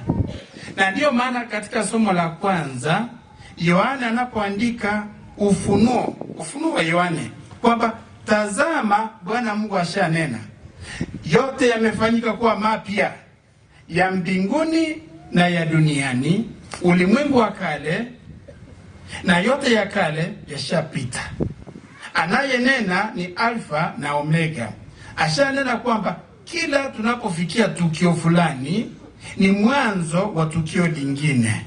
Ekeroto ikire omwali we egentekemo egento kende kiya ngwansa kile hayakomi taliko eragabo. Tumsifu Yesu Kristo. Wana wa Israeli walisumbuliwa utumwani mwa Farao, lakini haikuwa kikomo, haikuwa tamati, ilikuwa mwanzo wa kuanza safari ya kukombolewa. Ndiyo maana mwanadamu ukiwa hapa duniani, japo Mungu amekuumba tumboni mwa mama, ukaishi ukafikie miaka elinya sako ile, na ekaro tukilala kufa nayo ni lazima. Ikifikia kwamba naondoka duniani, mimi ama wewe ama yeyote yule, ikifikia kwamba unaondoka duniani, sio mwisho wa yote. Sio mwisho wa yote. Nakiwa na mwagotera mwata ngaki ebi bisero by'uwanja fumbo la imani. Fumbo la imani Elia Nyororo. Fumbo la imani Yesu alikufa. Fumbo la imani Yesu alikufa. Yesu atakuja tena. Yesu atakuja tena. Yaberego nasiki usinaboigo. Kristo agakwa, Kristo akaboga kurwa saba kule, mbora ganda sisa mbone sabali ya chiete talibo holiday ya chiete bana haya chiete oje. Alienda kuandalia makao, hakuenda kujificha, alienda kuandalia makao na akawaahidia kwamba nikishawaandalieni mtarejea. Tunatumainia kurejea kwake, tunatumainia. Fumbo la imani, Kristo alikufa, alifufuka, atakuja tena. Kwa semena kuku Kristo nachiche naende onye telibo angatachi watoroselio bomenyo. Angekuwa ni mdanganyifu, hangetuambia mapema awali kwamba msihofu, bali mtumainie Baba siku zote. Nami munitumainie siku zote, maana naenda kwa Baba kuandalieni. Nikishawaandalieni nitarejea. Tumaini. Na wanafamilia mnaambiwa tumaini. Asiyekuwa na tumaini hapati lolote. Oyota kwa tiwa semerito kwa nyorakende.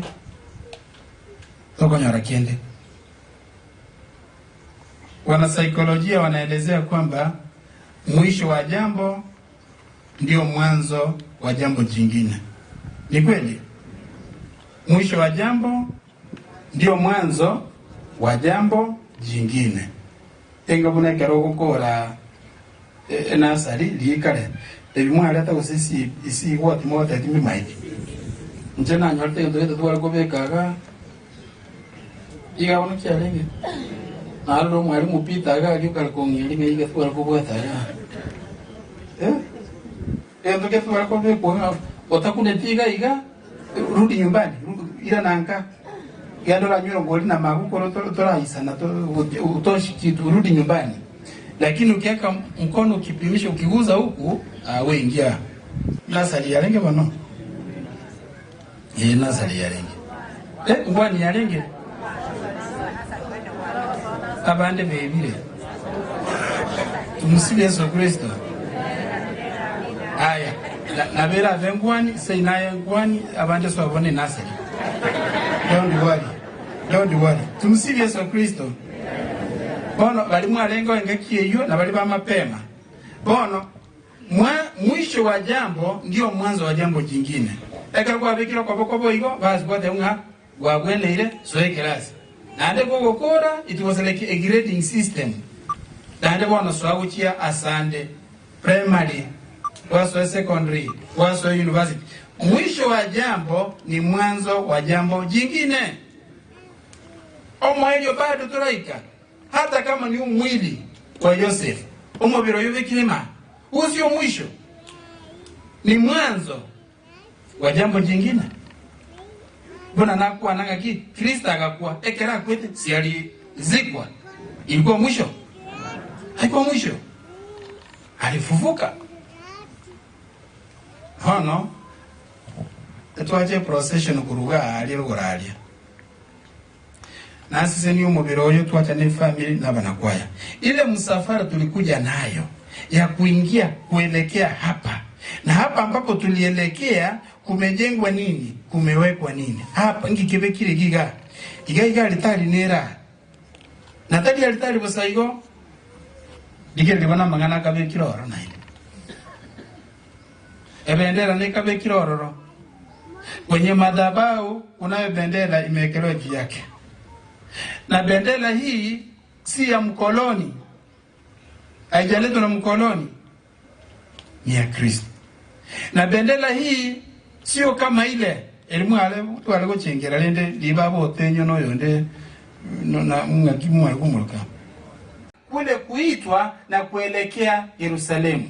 Yerusalemu mpya ambapo kumeandaliwa. Ni tumaini, ni kuishi katika hali ya kungojea. Ogosemelia nkoro, family ogosemelia nkoro. Family ogosemelia nkoro. Ngatato chire sokoro usekiango kiango abana kwa kumwenoga iga. By the way, Mungu anjite hesabu ya minus. Mwajite hesabu ya minus, hesabu ya subtraction. Mwi anjite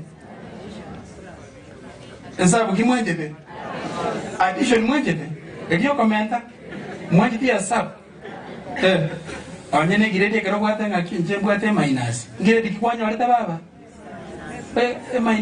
minus ya ngomwe wanjite minus ondanjite minus ondanjite minus kiro mondata gete a plus a positive.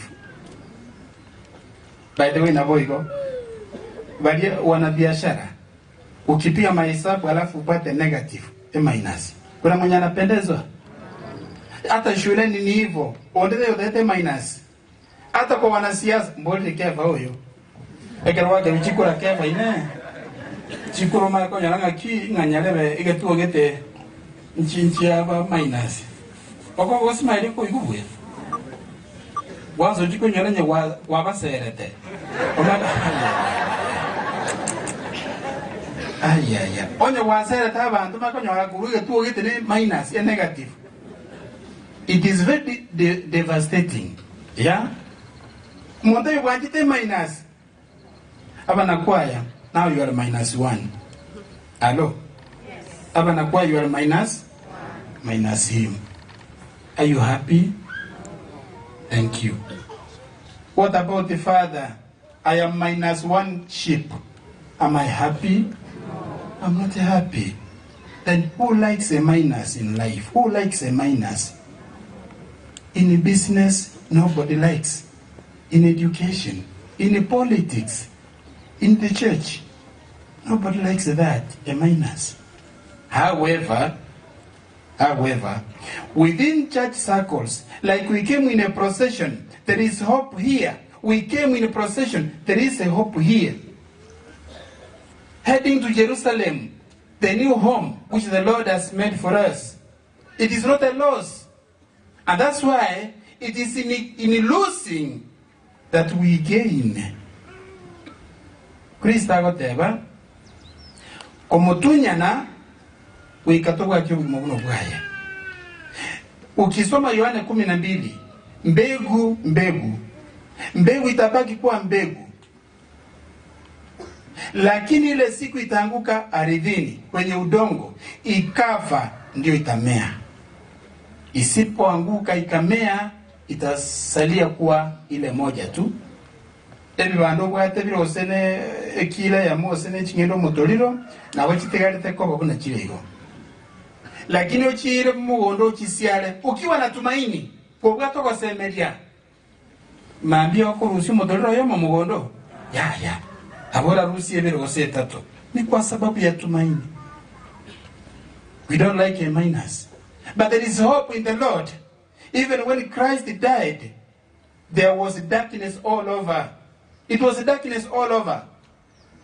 On Good Friday, the Son of Man was crucified. 2 days later, on the third day, Easter Sunday, he came back to life, and there was a big light all over. A big light. There was a rejuvenation again.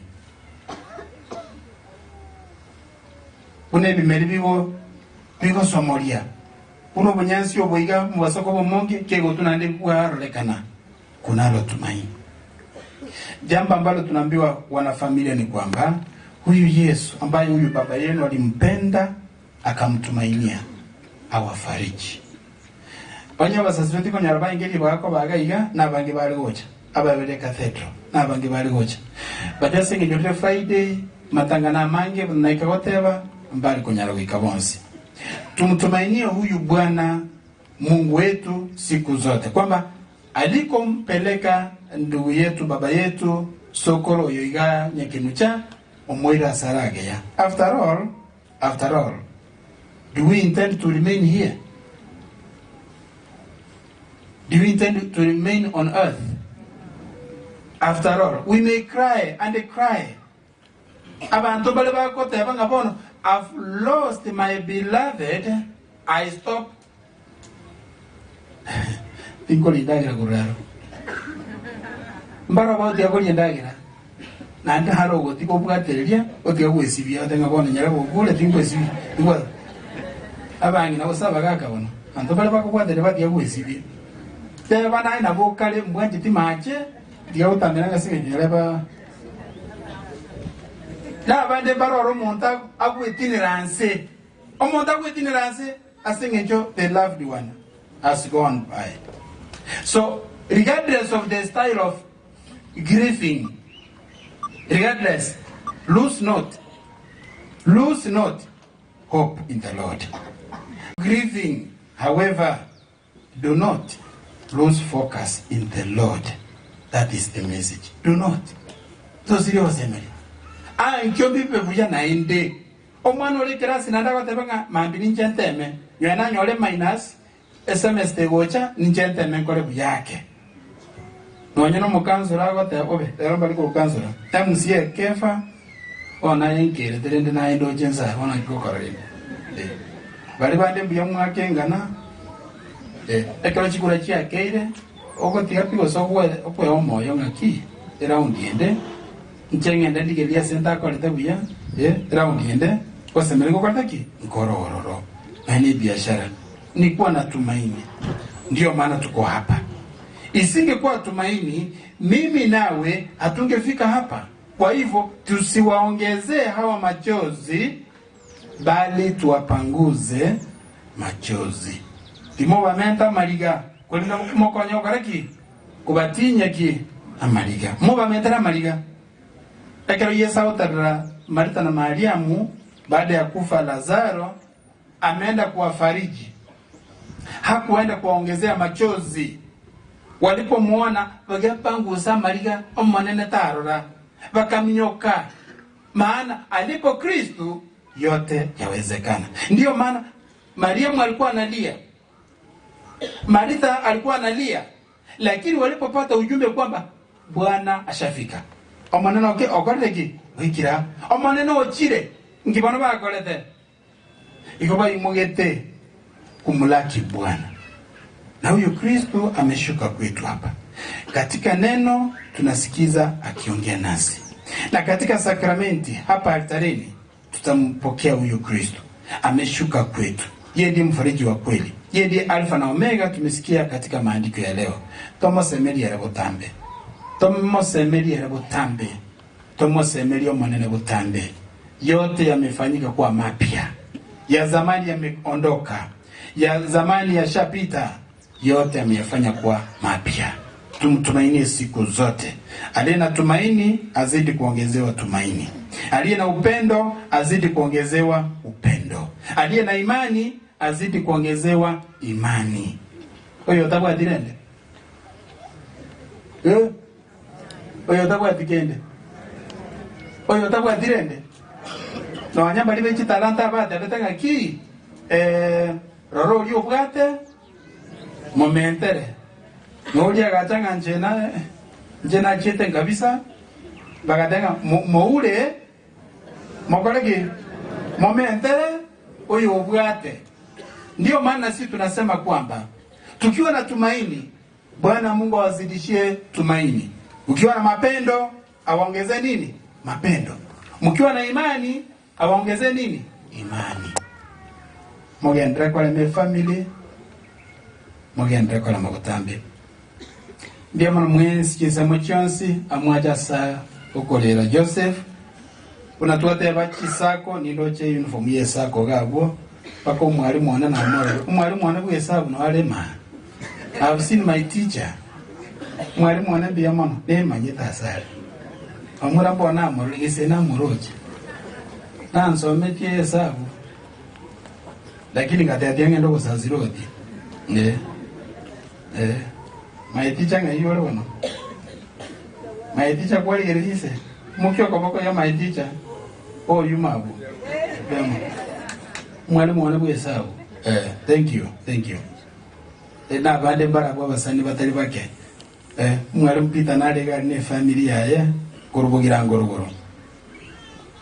Adragenyo asina alenge vune paroko. Mzee alikuwa katika halmashauri ya shule. Rangenyo boarding, Rangenyo secondary, Our Lady of what? Of Mercy. Yeah. Ano so pito yoiga. Elieta ligi yali manyekine lianyekenucha baka bugira ngorogoro. Na bugira ngorogoro pita nera karuoro agacha komenye town iga. Miaka yonse amenyetega. Pita ngaiwaje. One is a teacher, always a teacher. Beya mano. Na banda bange bale gatie tingo bakuwa na mwezi singe jichinga ki. Kwa hivyo ukiwa na sifa njema tuombe kwamba Mungu akuzidishie iendelee. Ukiwa na sifa njema, ukiwa na jambo njema asike nyoro bwebwa tetebuya. Bona bana be university usabale. I'm talking about Kiss University. Naende na kole barasa galia Nyamage kwenge no mugambi Sara nara ima kwa kole gas no mugambi Sara ekera abana be university bamenyete asimole landlord takuliye besa yoka bona bono ntwaye naende abana abange mwaka uliopita tulipewa 8,000 new students hadi bona tuwe 7,720 baki etake igone wetenga onye tuwapate 26,000 abanafunzi bonse Kiss University wana itwa jeroje almost 30,000. So bari muri landlord iga listen to this yakuriye linga ki abesa ya ngoche kale wanse usimaili abana balia tema kuba manyanga ngakyo bugima bwabo bole oko umwana oyome enyomba yao erumu umwana oyomo otuko nyora bale batano ose bale 10 erumu yo yemo abana 10 kwa ete erumu ayemo oyomo kwa ete lakini abana baro 10 tochieti gokora scrutiny omanyo umwana oboronge otware nyemba yo data yo mwana oyiga ngoto amoroboko mochegia abana be university na barwa ko bachegia ngapwa na bokongu nintegerata nimbege to kwane ne namba yesi miko baande bali landlord naende nagambete na dean of students ndo topange bwango iga mbarangerie ase a talk tugambe ne university na landlords na twale barase ndei sana ngombwalia kyonganyo next ne ya barachongo genda na nyanchwa egere tuikaranzena ni landlord omwana na ngenta galia mwana omumura ekero mwana kwengentera buo ngana subwanje ni buo nyaruka no mumura wengentire bwitire na kyo kubune landlord kero kendo chile ne deni yao you know igo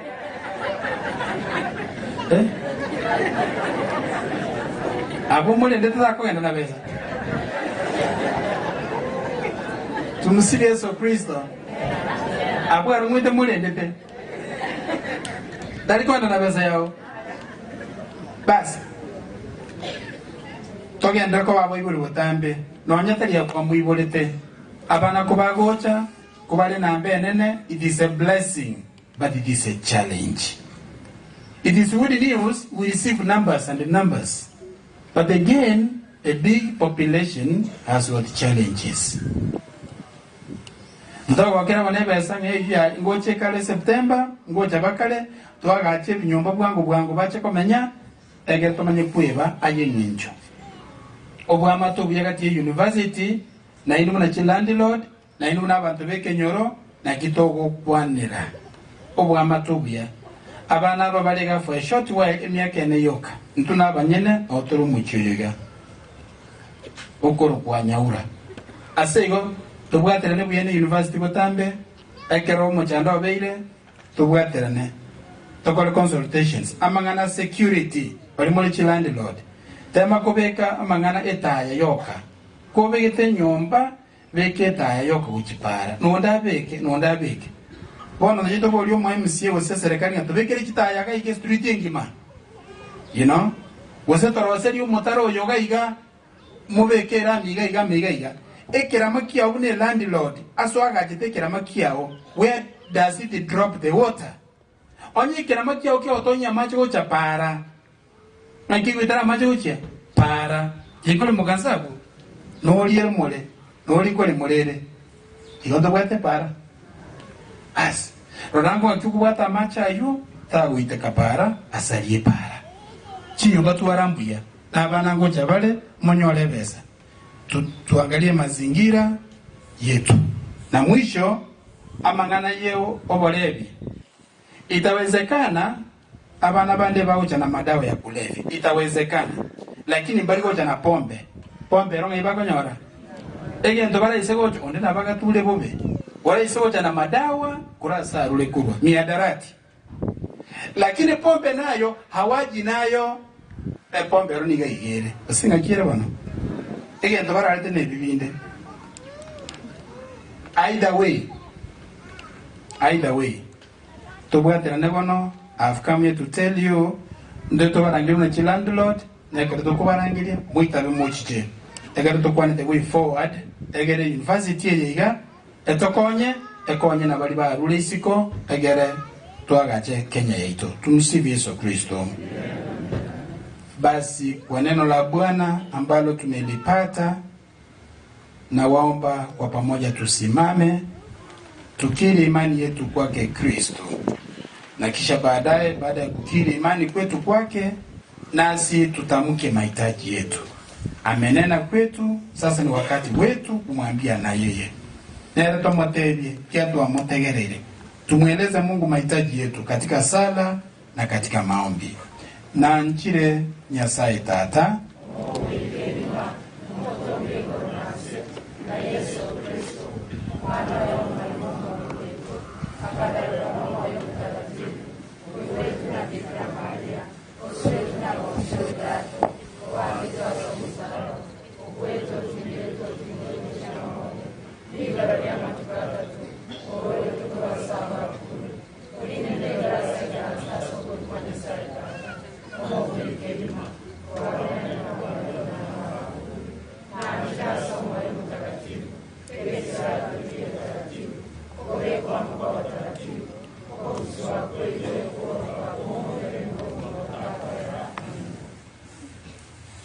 Mwenyezi Mungu tupenda sana ukamtuma Kristo kwa mkombozi na mwokozi wetu. Baba mwema, ulimtuma Roho yako Mtakatifu akashuka ulimwenguni ili aunganishe ulimwengu ulikuwa umeanguka nawe Mungu Mwenyezi.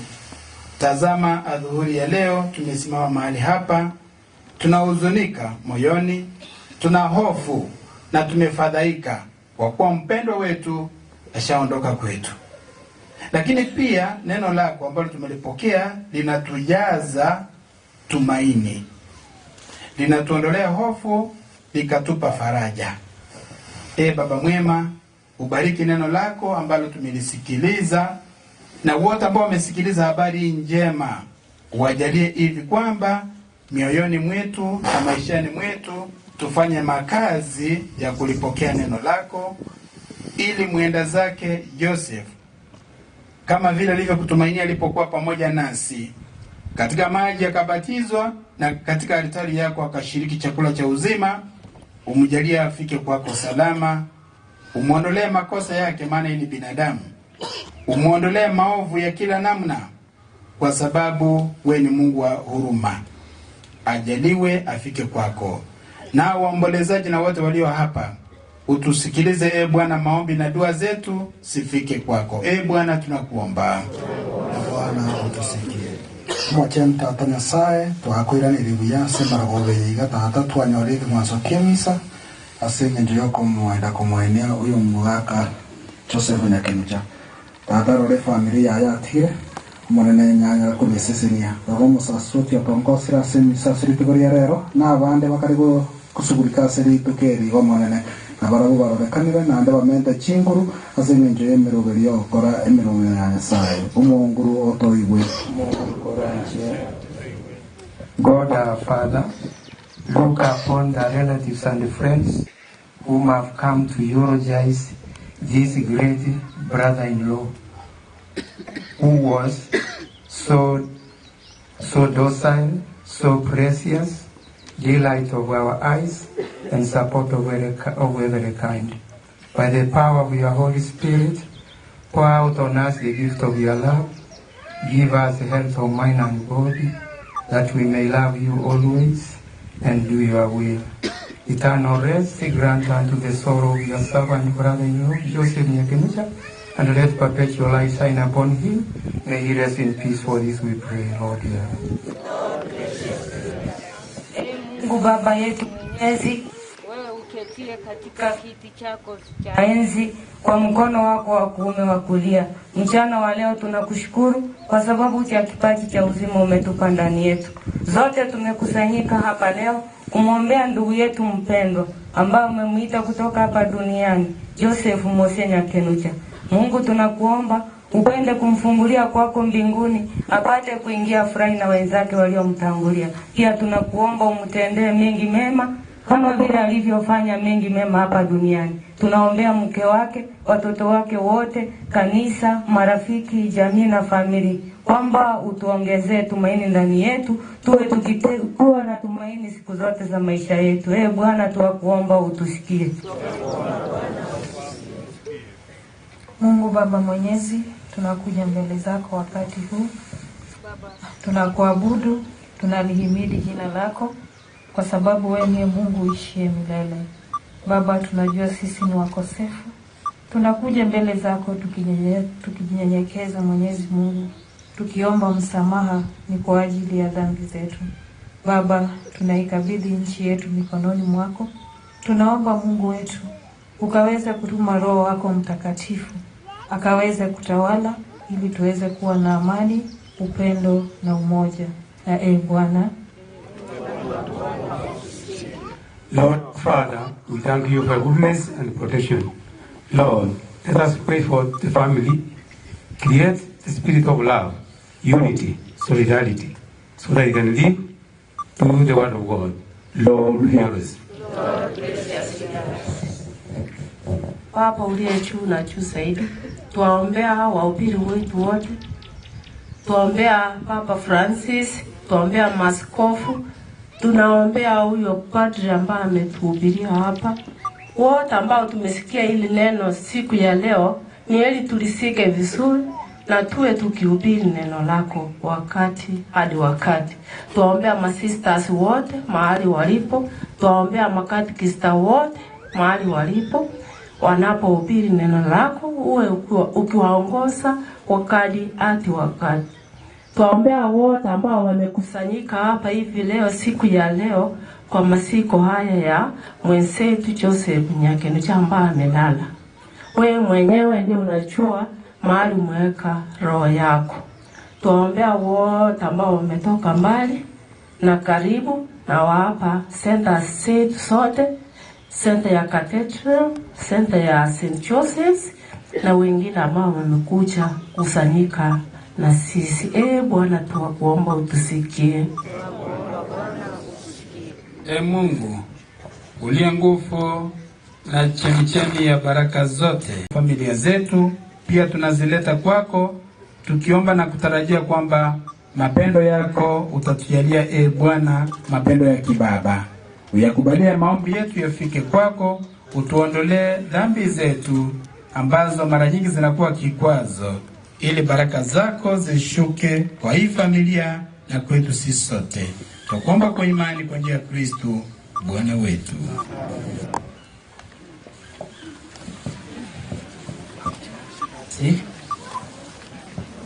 Ni wakati sasa wa kutoa sadaka takatifu ya misa, na baadaye tukishamaliza kutoa sadaka tutaisindikiza na matoleo yetu. Karibu.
Kwaya wimbo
Kenyuate semua terima dia mana atau kan kata boleh kau baca Maria Sari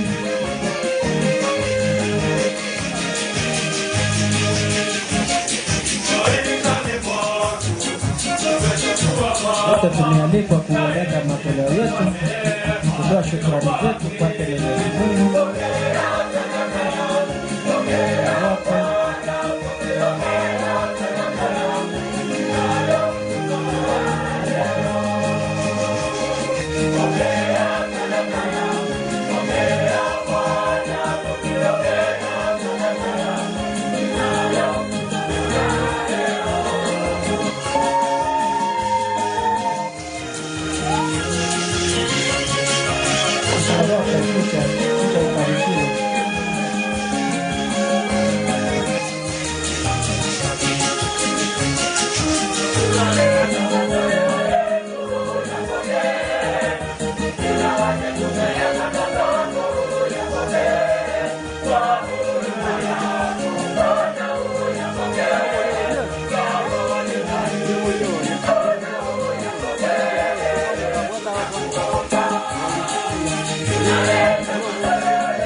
Na yangu zikubaliwe na Mungu Baba Mwenyezi. Bwana apokee sadaka mikononi mwako kwa sifa na utukufu wa jina lake na pia kwa manufaa yetu sisi na ya kanisa lake lote takatifu. Amina. Bwana Mungu wetu, tunakutolea kwa ibada dhabihu hizi kwa ajili ya mtumishi wako Joseph Mose Nyakenucha, ili yeye ambaye alikutumainia alipokuwa pamoja nasi katika safari yake ya kuokolewa, yote yatimie kwa mastahili ya neema yako. Na kwa kuwa hakutia shaka kwamba mwanao ndiye mwokozi wa pekee, tunakuomba umjalie Joseph afike na kumwona hakimu wake mwenye huruma. Tunaomba hayo kwa njia ya Kristo Bwana wetu. Bwana awe nanyi. Inueni mioyo. Tumshukuru Bwana Mungu wetu. Kweli ni vema na haki tendo la kukusifu na kukushukuru Bwana Baba Mwenyezi, Mungu mwenyezi wa milele, kwa njia ya Kristo Bwana wetu. Yeye Kristo ndiye wokovu wa ulimwengu. Yeye ndiye uzima wa watu, yeye ndiye ufufuko wa wenye kulala katika mauti. Kwa sababu hiyo, majeshi ya malaika wanaabudu utukufu wako, wakifurahi milele mbele yako. Nasi tunaomba sauti zetu ziungane nao tukiimba kwa shangwe.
tusimame kwa heshima, maana Kristo mfariji wetu wa kweli anazidi kuwa pamoja nasi, na kwa njia spesheli kwa kafara hii ambayo tumeianza altarini, kwa heshima ya Kristo ambaye ndiye mkombozi wa kila mmoja wetu, hakuna mwingine.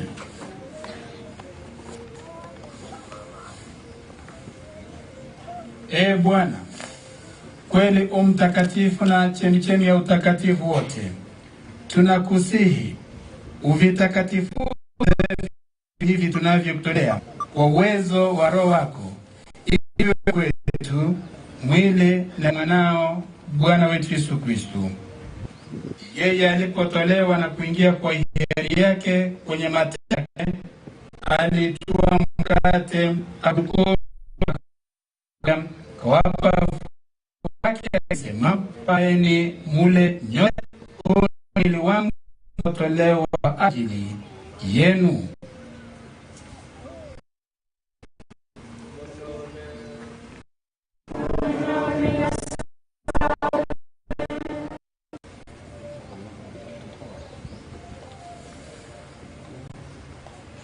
Vivyo hivyo baada ya kula alitoa kikombe, akamshukuru tena, akakuza, akawapa wafuasi wake akisema, "Twaeni mnywe nyote, hiki kikombe cha damu yangu, damu ya agano jipya na ya milele, itakayomwagika kwa ajili yenu na kwa ajili ya wengi maondoleo ya dhambi.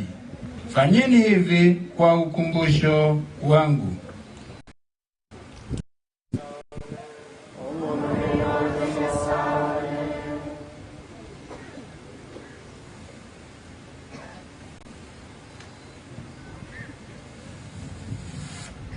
Tutangaze fumbo la imani.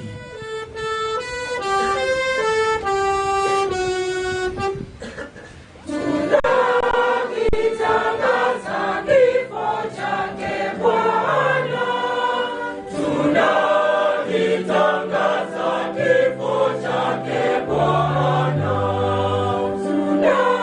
Tunautukuza ufufuko wake. Tunautukuza ufufuko wake. Tunatumaini atakuja tena. Tunatumaini atakuja tena.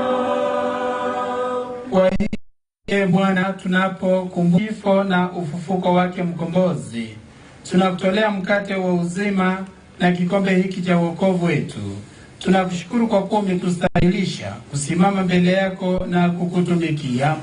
Pia tunakusihi kwa unyenyekevu, ili kwa kushiriki mwili takatifu na damu ya ukombozi tujaliwe na Roho Mtakatifu kwa jamii moja.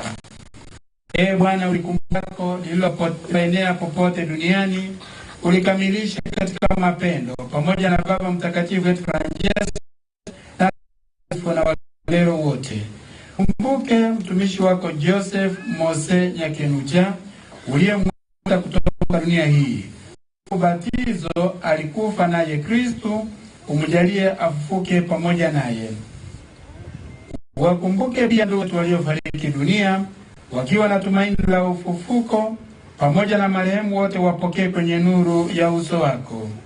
Tunakuomba utuhurumie sisi sote, ili tustahili milele na kukusifu na kukutukuza pamoja na Maria yake mwenye heri, mama wa Mungu, Mtakatifu Yosefu mume wake huyo bikira, mtume wenye heri, na watakatifu wako wote waliokupendeza tangu kale.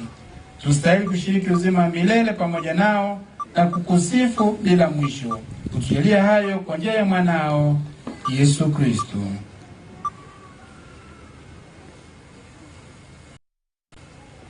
Kwa njia yake, pamoja naye na ndani yake, wewe Mungu Baba Mwenyezi, katika umoja wa Roho Mtakatifu, unapata heshima na utukufu wote milele na milele.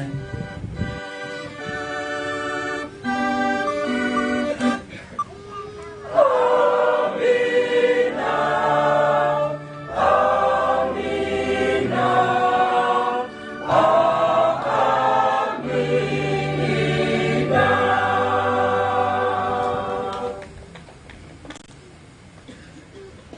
katogenderete komenta kogosemeria katogenderete komenta kobaremu tiga tusabe muna Kristo atugorokereirie tato itore igoro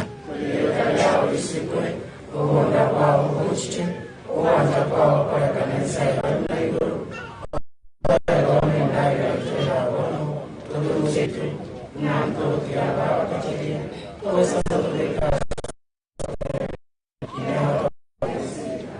omongo osoro togoberie kuraso bobe bwonse naso byabwa oto marembe ase amatuko aito asa mabera otoginge kurase obwoba bwonse na kigumo obwoba bugotire familia ye ekeroyo minto arura sebale inaso emelia oba mentero kweyena asa matukonsi libagende otwara obolemu asichinkoro kyabo ekyagiro bonda enchinguru nobusiane byao ona semyaka yose omonguru Yesu Kristo gatebya batumwa bao na intulero nonye tulasebile rogo totebyole na batigeiro molembe na bairo molembe one toligeria amamocho aito na oligeria wanja wekelisia kiao na ende to molembe nobo mogwao asomenyeta semyaka nemyaka yonse omolembe w'omonguru Yesu Kristo obe na inwe mwensi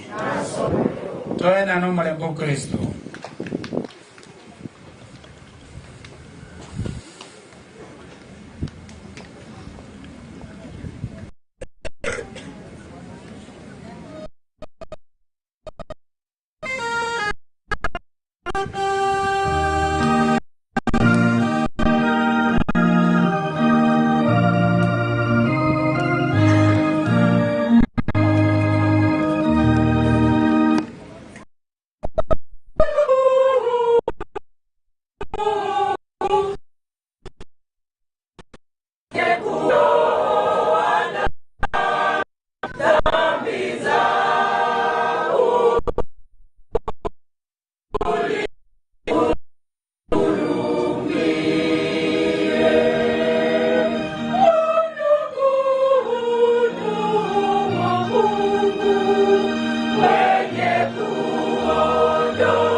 Abakristo baminto na mwensi amora Kristo Yesu nero mwaremie bwekene Kristo ndiye mfariji wa kweli.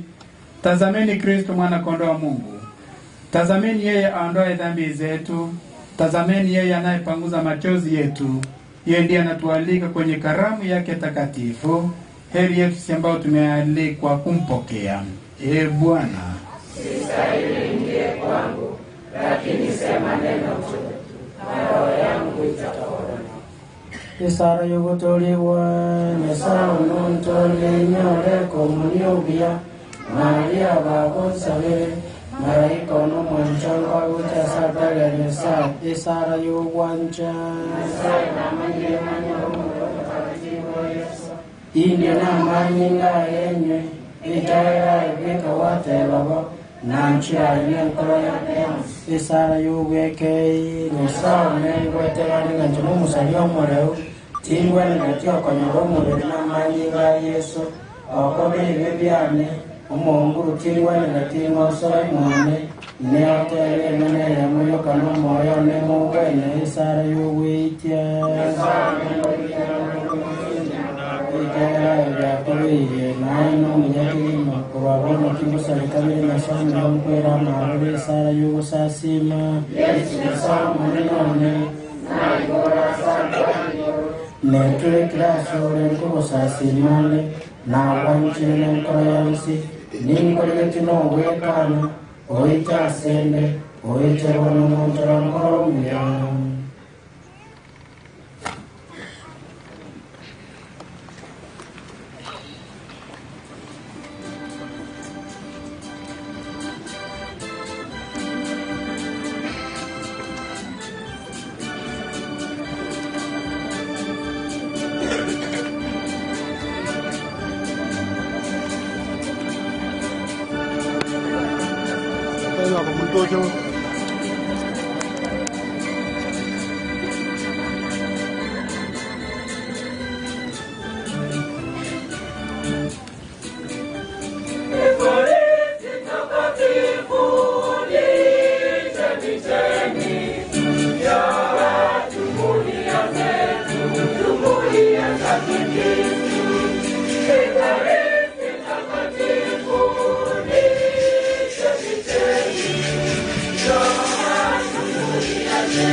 Sasa tutasimama wote kwa wimbo wa shukrani familia.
Hata hii iko nayo.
Yeah.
Asante sana. Sasa tutaangalia kwa altare. Simama hivyo. Tuangalie altare. Kwa altare ya pamoja. Na tusimame wote. Tusimame wote. Altare. Kwa mtakatifu. Ambaye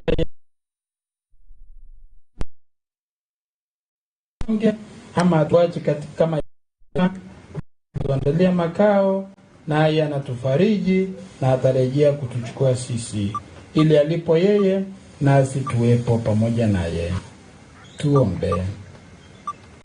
Mungu mwenyezi na wa milele, tunakuomba umjalie huyu mtumishi wako Joseph Mose aliye la Kristo, atakaswe kwa sadaka hii tuliyotolea hapa altarini, aombe zake apate furaha ya milele namna alivyokutumainia hayo kwa njia ya Kristo. Bwana awe awabariki.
na bubanyi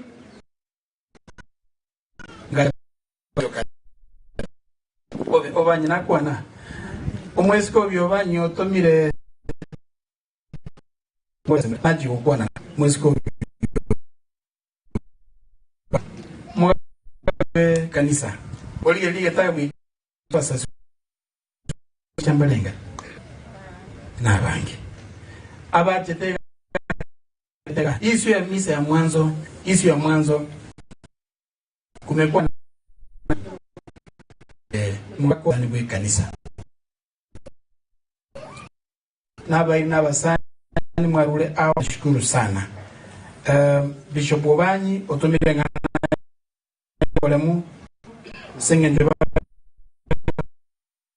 Afrika teno ko baga nabasaziroti abanda pako yo mupye nyangi ongeza bono abange mna yo bolemu igolende bayi kwande bagambia aba yamwe na seri baga yamwe na nga baya bunanye kino cyale ngo moto erero etai gazeti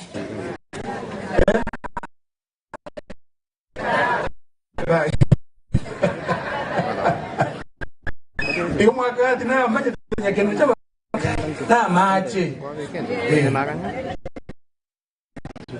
mpira alishapa na galia yone karogi kino cha kuna pe design moto etai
ntagete tokole kuna fara bebire we use you as a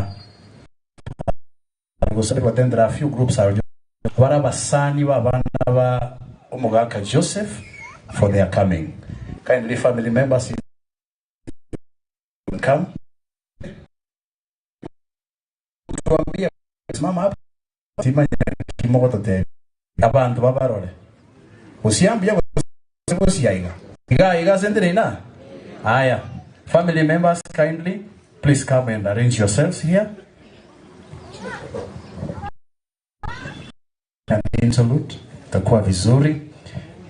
In the meantime, I request that runkurutolero ngoli ekero umweshimiwa gaiga kwanire so I request Father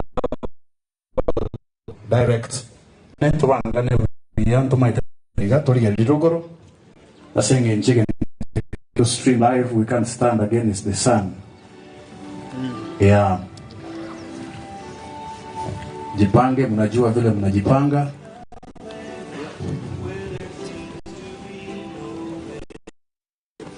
Etuanyo uruwake recognition wake endelete ili angantwanye gendere, lakini you will bear with us. Jipange vizuri, kila mtu asimame na familia yake, so that when you do your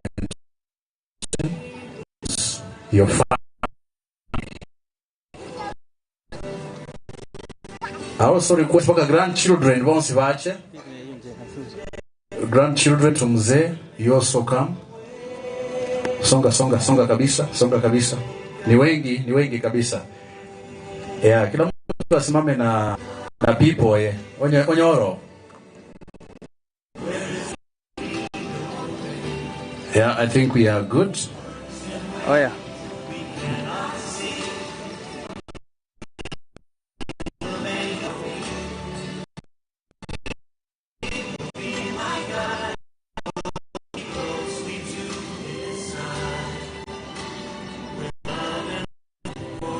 All right, I think we are good.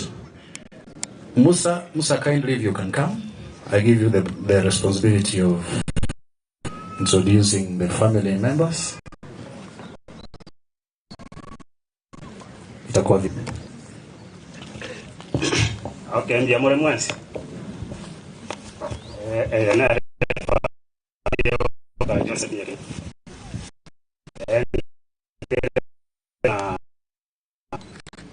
Manje gukora gukia. Bono abaiga nabwo abachukuru ba nyombe nene banye.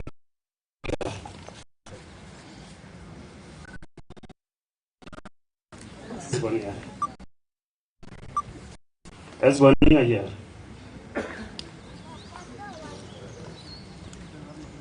Yes sir. Okay, ababono abana bukuru benyo nene Joseph. Alafu tomanye go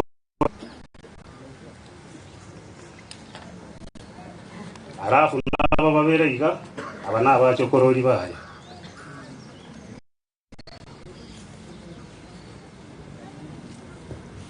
Okay, todo chaga iga abana bara una bwa abachokoro babeka.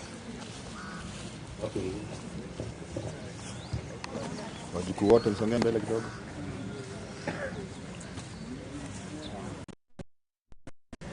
Achokoro venyo.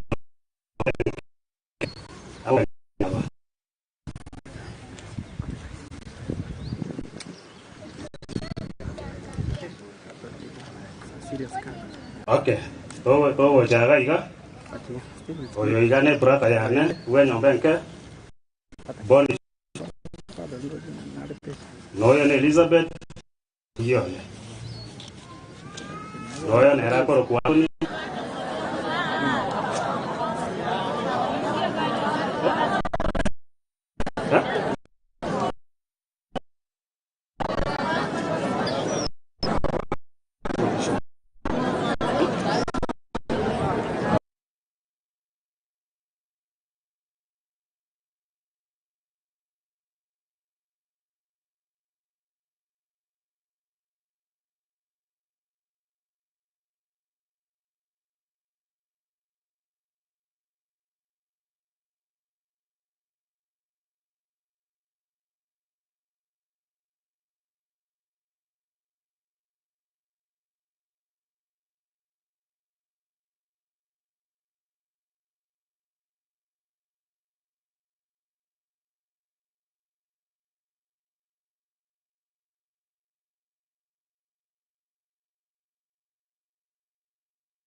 Kora ase nyombe nene ntora kora.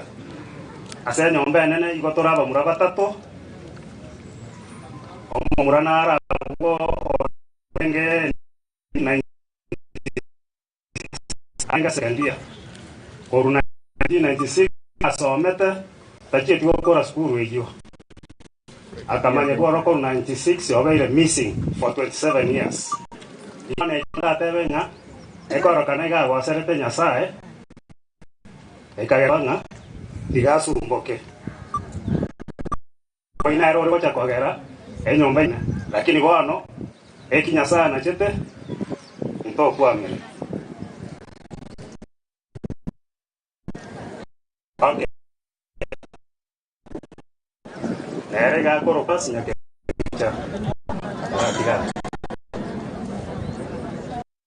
Okay, noyo nere igakoro kurosli nyake lucha. Oyo nere bari kugwatirana na mama warugero lakini wano rende kawaida engareka nawe kwagera gwai.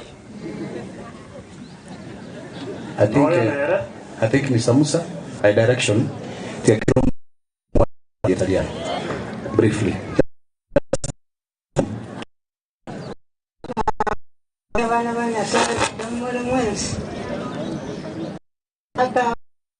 Yamano nje muswati mwabo yakamita Joseph muswati manene nje kubwa wana unara idaga nje manene na nje ya kubwa. Asante. Thank you. Biamo sana bama motabo. Tumsifu Yesu Kristo. Pamoja kuungana na washiriki wote kwa kuja kutufuatia.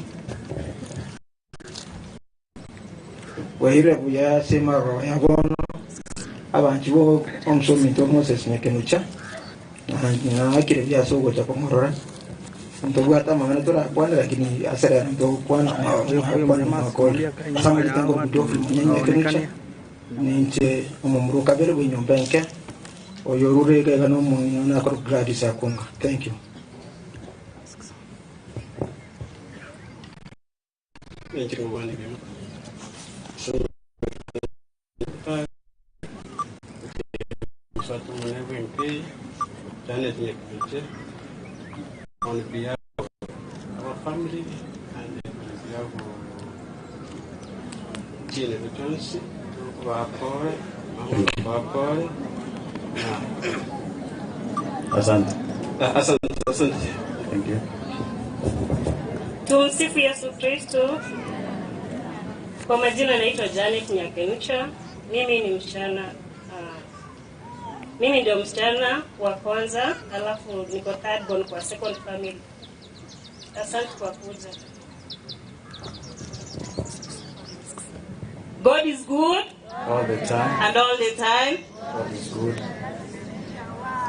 Nawashukuru sana kwa kuja kutufariji na Mungu aweze kuwabariki. Mimi naitwa Gladys Kemtu. Mimi ndio nafuata Janet, but ndio fourth born familia yetu. Asante. Bwana asifiwe. Bwana asifiwe. Kwa majina naitwa Geoffrey. Mimi ndio mzee wa Gladys. Poleni sana. Thank you.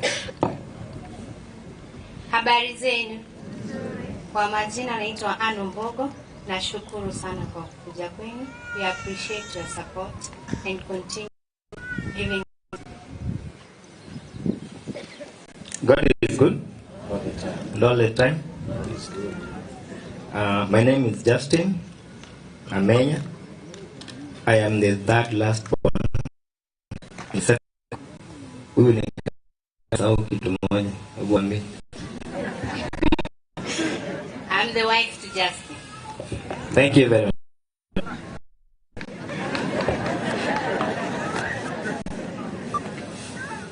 God is good and all the time. I thank you so much for coming to console us. Tunashukuru sana for the support you have given us. Na mwendelea kutuombea hivyo hivyo. Kwa majina God to the late my father. Na wasalimu nyote, hamjambo. Bwana asifiwe. Kwa majina naitwa Timothy Mochache. Kwetu ni Tambacha, Kitutu Church North. I'm married to Ben Nyakenucha. Thank you. Good afternoon. Reverend Father, the MCA, my friends were here, and all the people gathered here to condole with us. I say thank you for coming. Our father is a beautiful man. We don't need to say so much about him. Thank you for coming, and may God bless you. My name is Wycliffe Onsongo Nyakenucha. I'm the last born to the late Mzee Joseph Nyakenucha. Asante sana. Ndagitoti Cliff abande abotogo ikaransa kindly erinde asomo mugano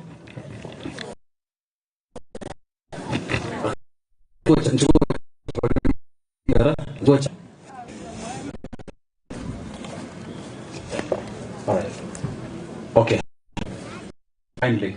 Very briefly. Hello, good afternoon again. I'm very sorry. Nimekuwa interfere.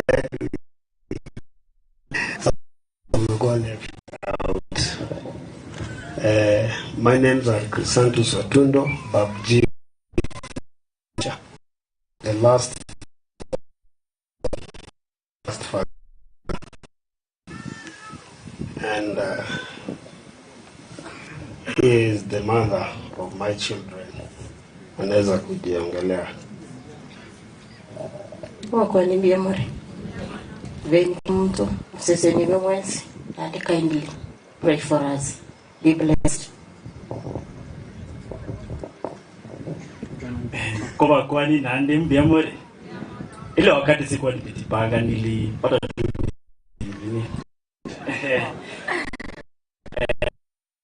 na wakati nakuja it's kind of you to dedicate your time to attend such a congregation. Ni asante sana, and as I said earlier, ndo babangu na mimi ndo kijana mkubwa kwa nyumba sasa. Ndo huyu ndugu wangu mdogo anaitwa sana. Church members and visitors, good afternoon. I'm so thankful for God. May those who are sick in the hospital, may you give our grandfather rest in peace. I'm the big child, I'm the smallest child in the house, and Chrysanthus Babji. My name is Andrew Son Otun. Thank you. Songe kimbe yake. Bona alamwa tigerega erieta lioka kindly. Erieta lioka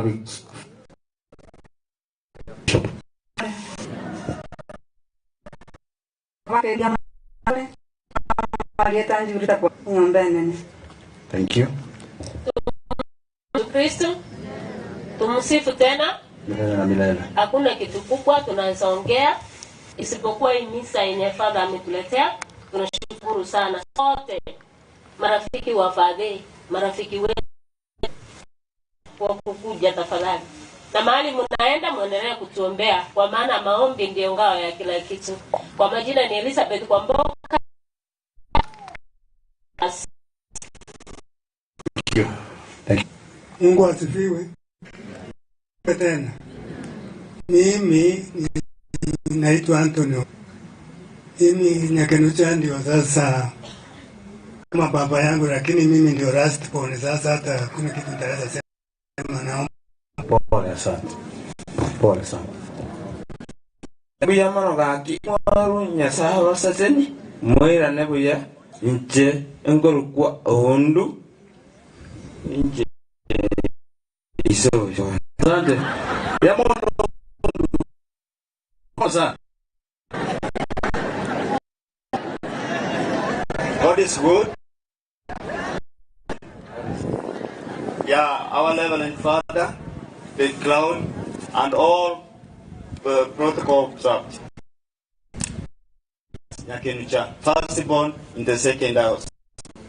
So what I can say, we'll appreciate your concern, because this crowd seems that it's the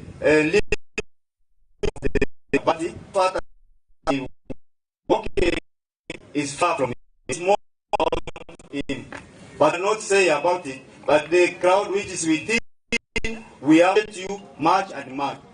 Be peaceful and go in peace. Thanks. Takwani tuya. Yes, asante sana. Asante. Familia na bakora introduction endeo zinobama na bagete. Na kieko machikobera ko lakini father tuwabere tu hiro bata ikabonga bongake bono tuakolire.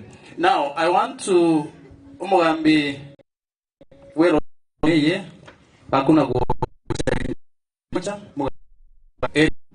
we are here as he is coming ekiagala nero toletera amande bali gaiga I want to just to mention a few groups who are here kiagala mbanyo leti bagali gukwana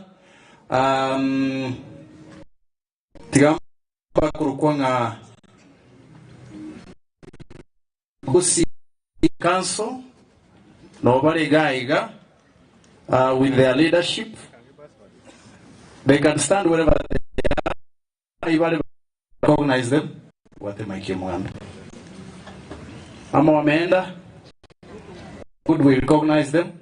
They are just recognizing. Nobody is speaking anything kindly. Inchu just come. Mwabwate majigo mlango eleza inute naga njero ngere jingurwejo. Just naga mwakwe bicha kumuranje. Yeah, munga bira bagaka kumuranje munga biremba chigo ekiagala nabo epiramidi oje ya shift. Abagaka aba Nyagosira Joseph no alinge member bake bicha kumuranje. Usanso binge. All right. Mwamugusinya getinga. Thank you so much. Byombe binge lakini egereke kusigia hito. Biamono sana. Thank you. Thank you. We can sit. Asante sana. No. Nte ukwana kindly. Kindly. All right. Naigule. Ngai musale. Musancho na omogino nyakeno chibono mokwenda kujiange galia. Bawate gento bako baereria. Yeah, itakuwa vizuri. Asante sana basi. Biamono sana. Ntukwate Shabana Welfare. Thank you for your coming. We have Arsenal family. Abuna basani wa bana banya kinuche. Thank you. County government staff, revenue department, lands department, as I think Justin Yagokora, thank you so much. Ntobwate Gaiga, Big Jogo family. Thank you so much. Obare, asante sana. Friends from town, tunashukuru sana. Subaru Kisi, thank you. Na pia ntobwate Gaiga ya Subaru Kisi nereyo. Asiyo mwanacha. Now, something small or introduce Chabara Ibare Gaiga after Mayako and Serongoli. Thank you so much. By the Brigadier Jino Moralia Kisi FM and Kayo Musi, Tuarikubata Naga chairman, Korani program where Yega, Yeli to Korea Tokodia, yeah, by the way. Very easy, like in Yazawa Toko. Biamono san. Thank you, Mogambincho. Bianco and Nereguanabi. Biamono Moralia Seribaga, Father, Nabasani Bani Kenucha, God is good, and all the time. About the Teche, Kuiri Bageri, Yabene, Ase, Chingaki Chinke, Maindan and Monobratuano, Misenta Gatibu, Asama Scania Yemisa, that Habara Ivan de Baberiga, Igara Navarro. Waruengora yaba senge chiyokora kumugaka nyakerucha boteba ase family yo mugaka abairi n'abasani bonsi eyene ngore nene twanyolire bune kenyoro asenge chiyokora kumugaka omugaka olenge wa maskania manene olenge nene ase kenyoro na nene mona sense mo yechisemi mwarorire timu ya Arura iga bonsi kuna bale gokwana Keneke oro kelinga no muga kubwate focus ase amangana yetisemi Bona singenche yechinga kinaende tutata etiko interfere ne misatwanyora.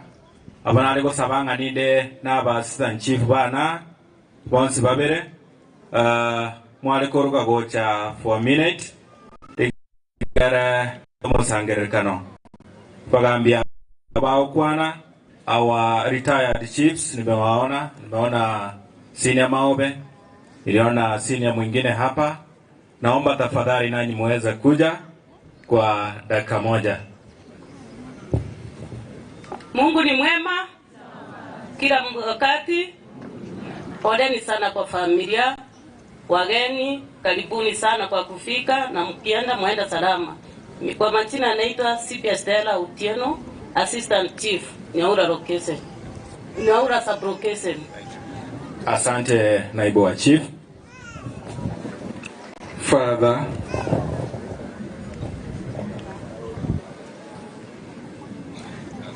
wanakwaya, jumuiya, viongozi mbalimbali mmekuja. Hamjambo tena. Niruhusu tu nizungumze jambo moja. Kumkumbuka mzee Ekenucha kwa mambo ya michango ya elimu. Watu wasome. Hiyo inanifanya kukumbuka kwamba ni mtu ambaye alikuwa anapenda watu wasome. Na mimi naomba wale ambao tumebaki kwa sababu yeye amemaliza safari yake tuweze kutia kaso. Pili, nami naungana na wengine wote kusema pole. Asante chief.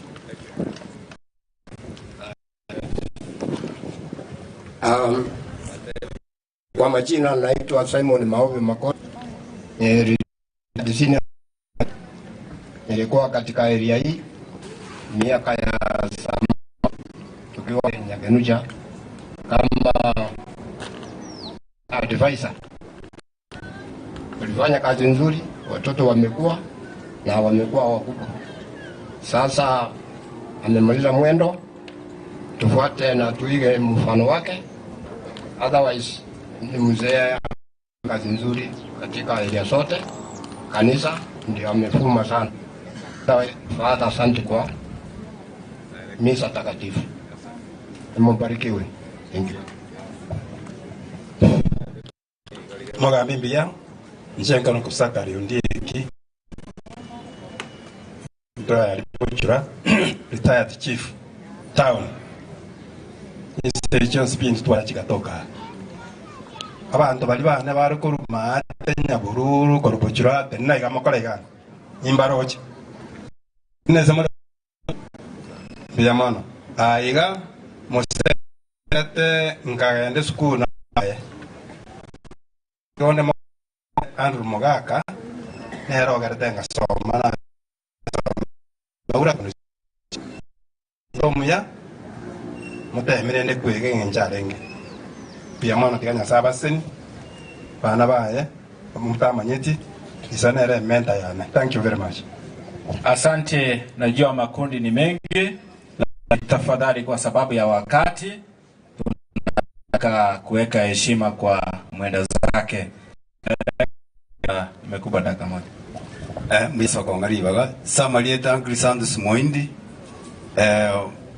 umo marehemu no bukumya karende konga nerore konga bitabu kuru equipment twaji gusomera abana na indirende sekeruge kiane kibo director is very encouraging sire mono sana samasabo na sobo semye na ngosabere familia ye inyareko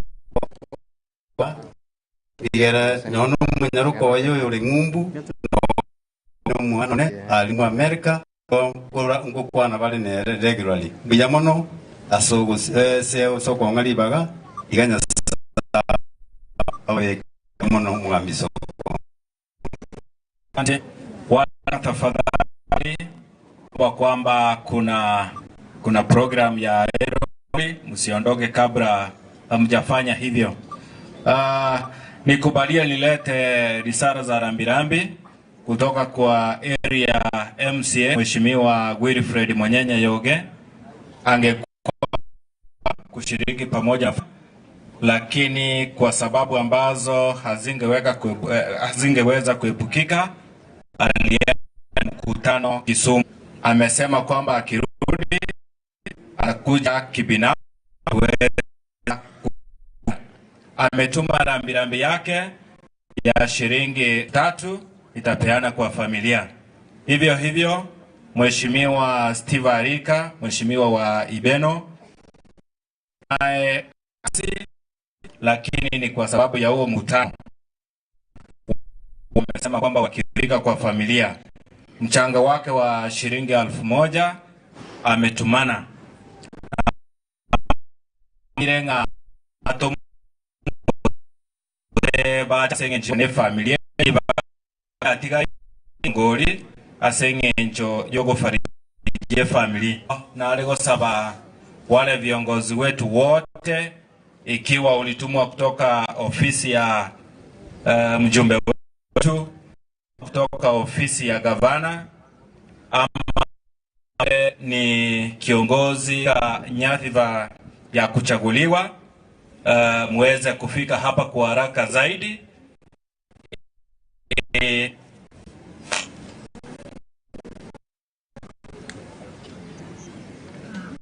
Na tebirenga bali bonse bato munchugocha rambirambi elia ino atomwa ne viongozi area robagocha gocha. Karibu ya mono mugambi sama lieta ko karinde nyakenucha no misaro no yo nyakenucha no yo isa no yo nyakenucha bono yo no yo mtora ile chumbe oibe nali bali cha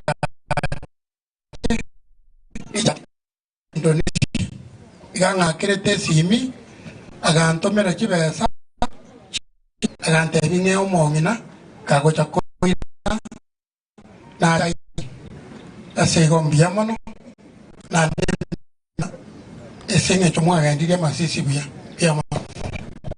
Waheshimiwa, tafadhali, ikiwa hamna cha kuzungumza, tarudisha maiki kwa kanisa.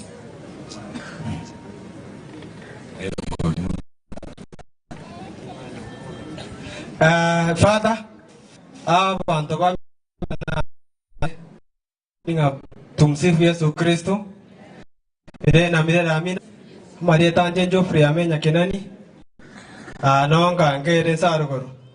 Oyosire taboro ni yango yani. Nene pa mudari. Twatiri mukigana mutigo cyane kinenda kyangu. Kono rende family ngi tukarango batikira neki. Nga kiere buya ekero abanta abamo bamenyeta mo bayiwana ine. Talibo kamara anje tigabo ndoko sa menya mo bayiwane. Nara maneno na nyasaye andire ko abadisi. Na to are na barabu na go mna musibo chagete. Ngoro no to are nge na barabu na to je te fata ndo ari te emisari cathedral. Ba chaga to are ngamu. Rende wana ko ba ya maskani aya kutomera ndo mongino ri shiringi 1000 yamo iko mono chingo pora yo bana bongo nyara asama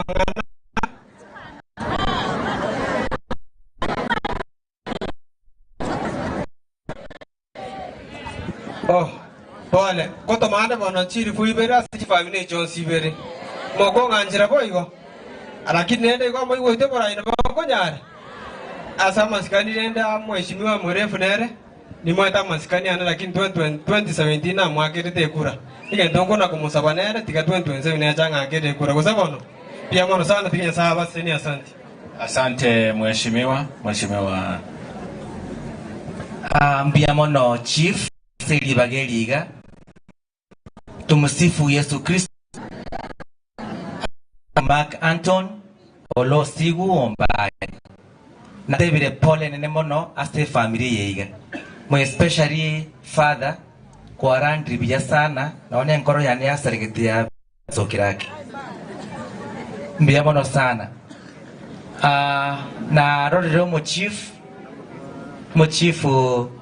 na koroderabu Stella na ndi kwa very scope stine kerundo na no kara wata bantange 20 kora. May God bless you so much. Father, again, because of time, Kisi Central Ward. Ndobuate a problem, no nyamo iunga ngomo MCN Kisumu takali Kisumu hawa because ye parapali yesaligitega iga. Ono nyasta tigabaseni again tekeiga tobamo.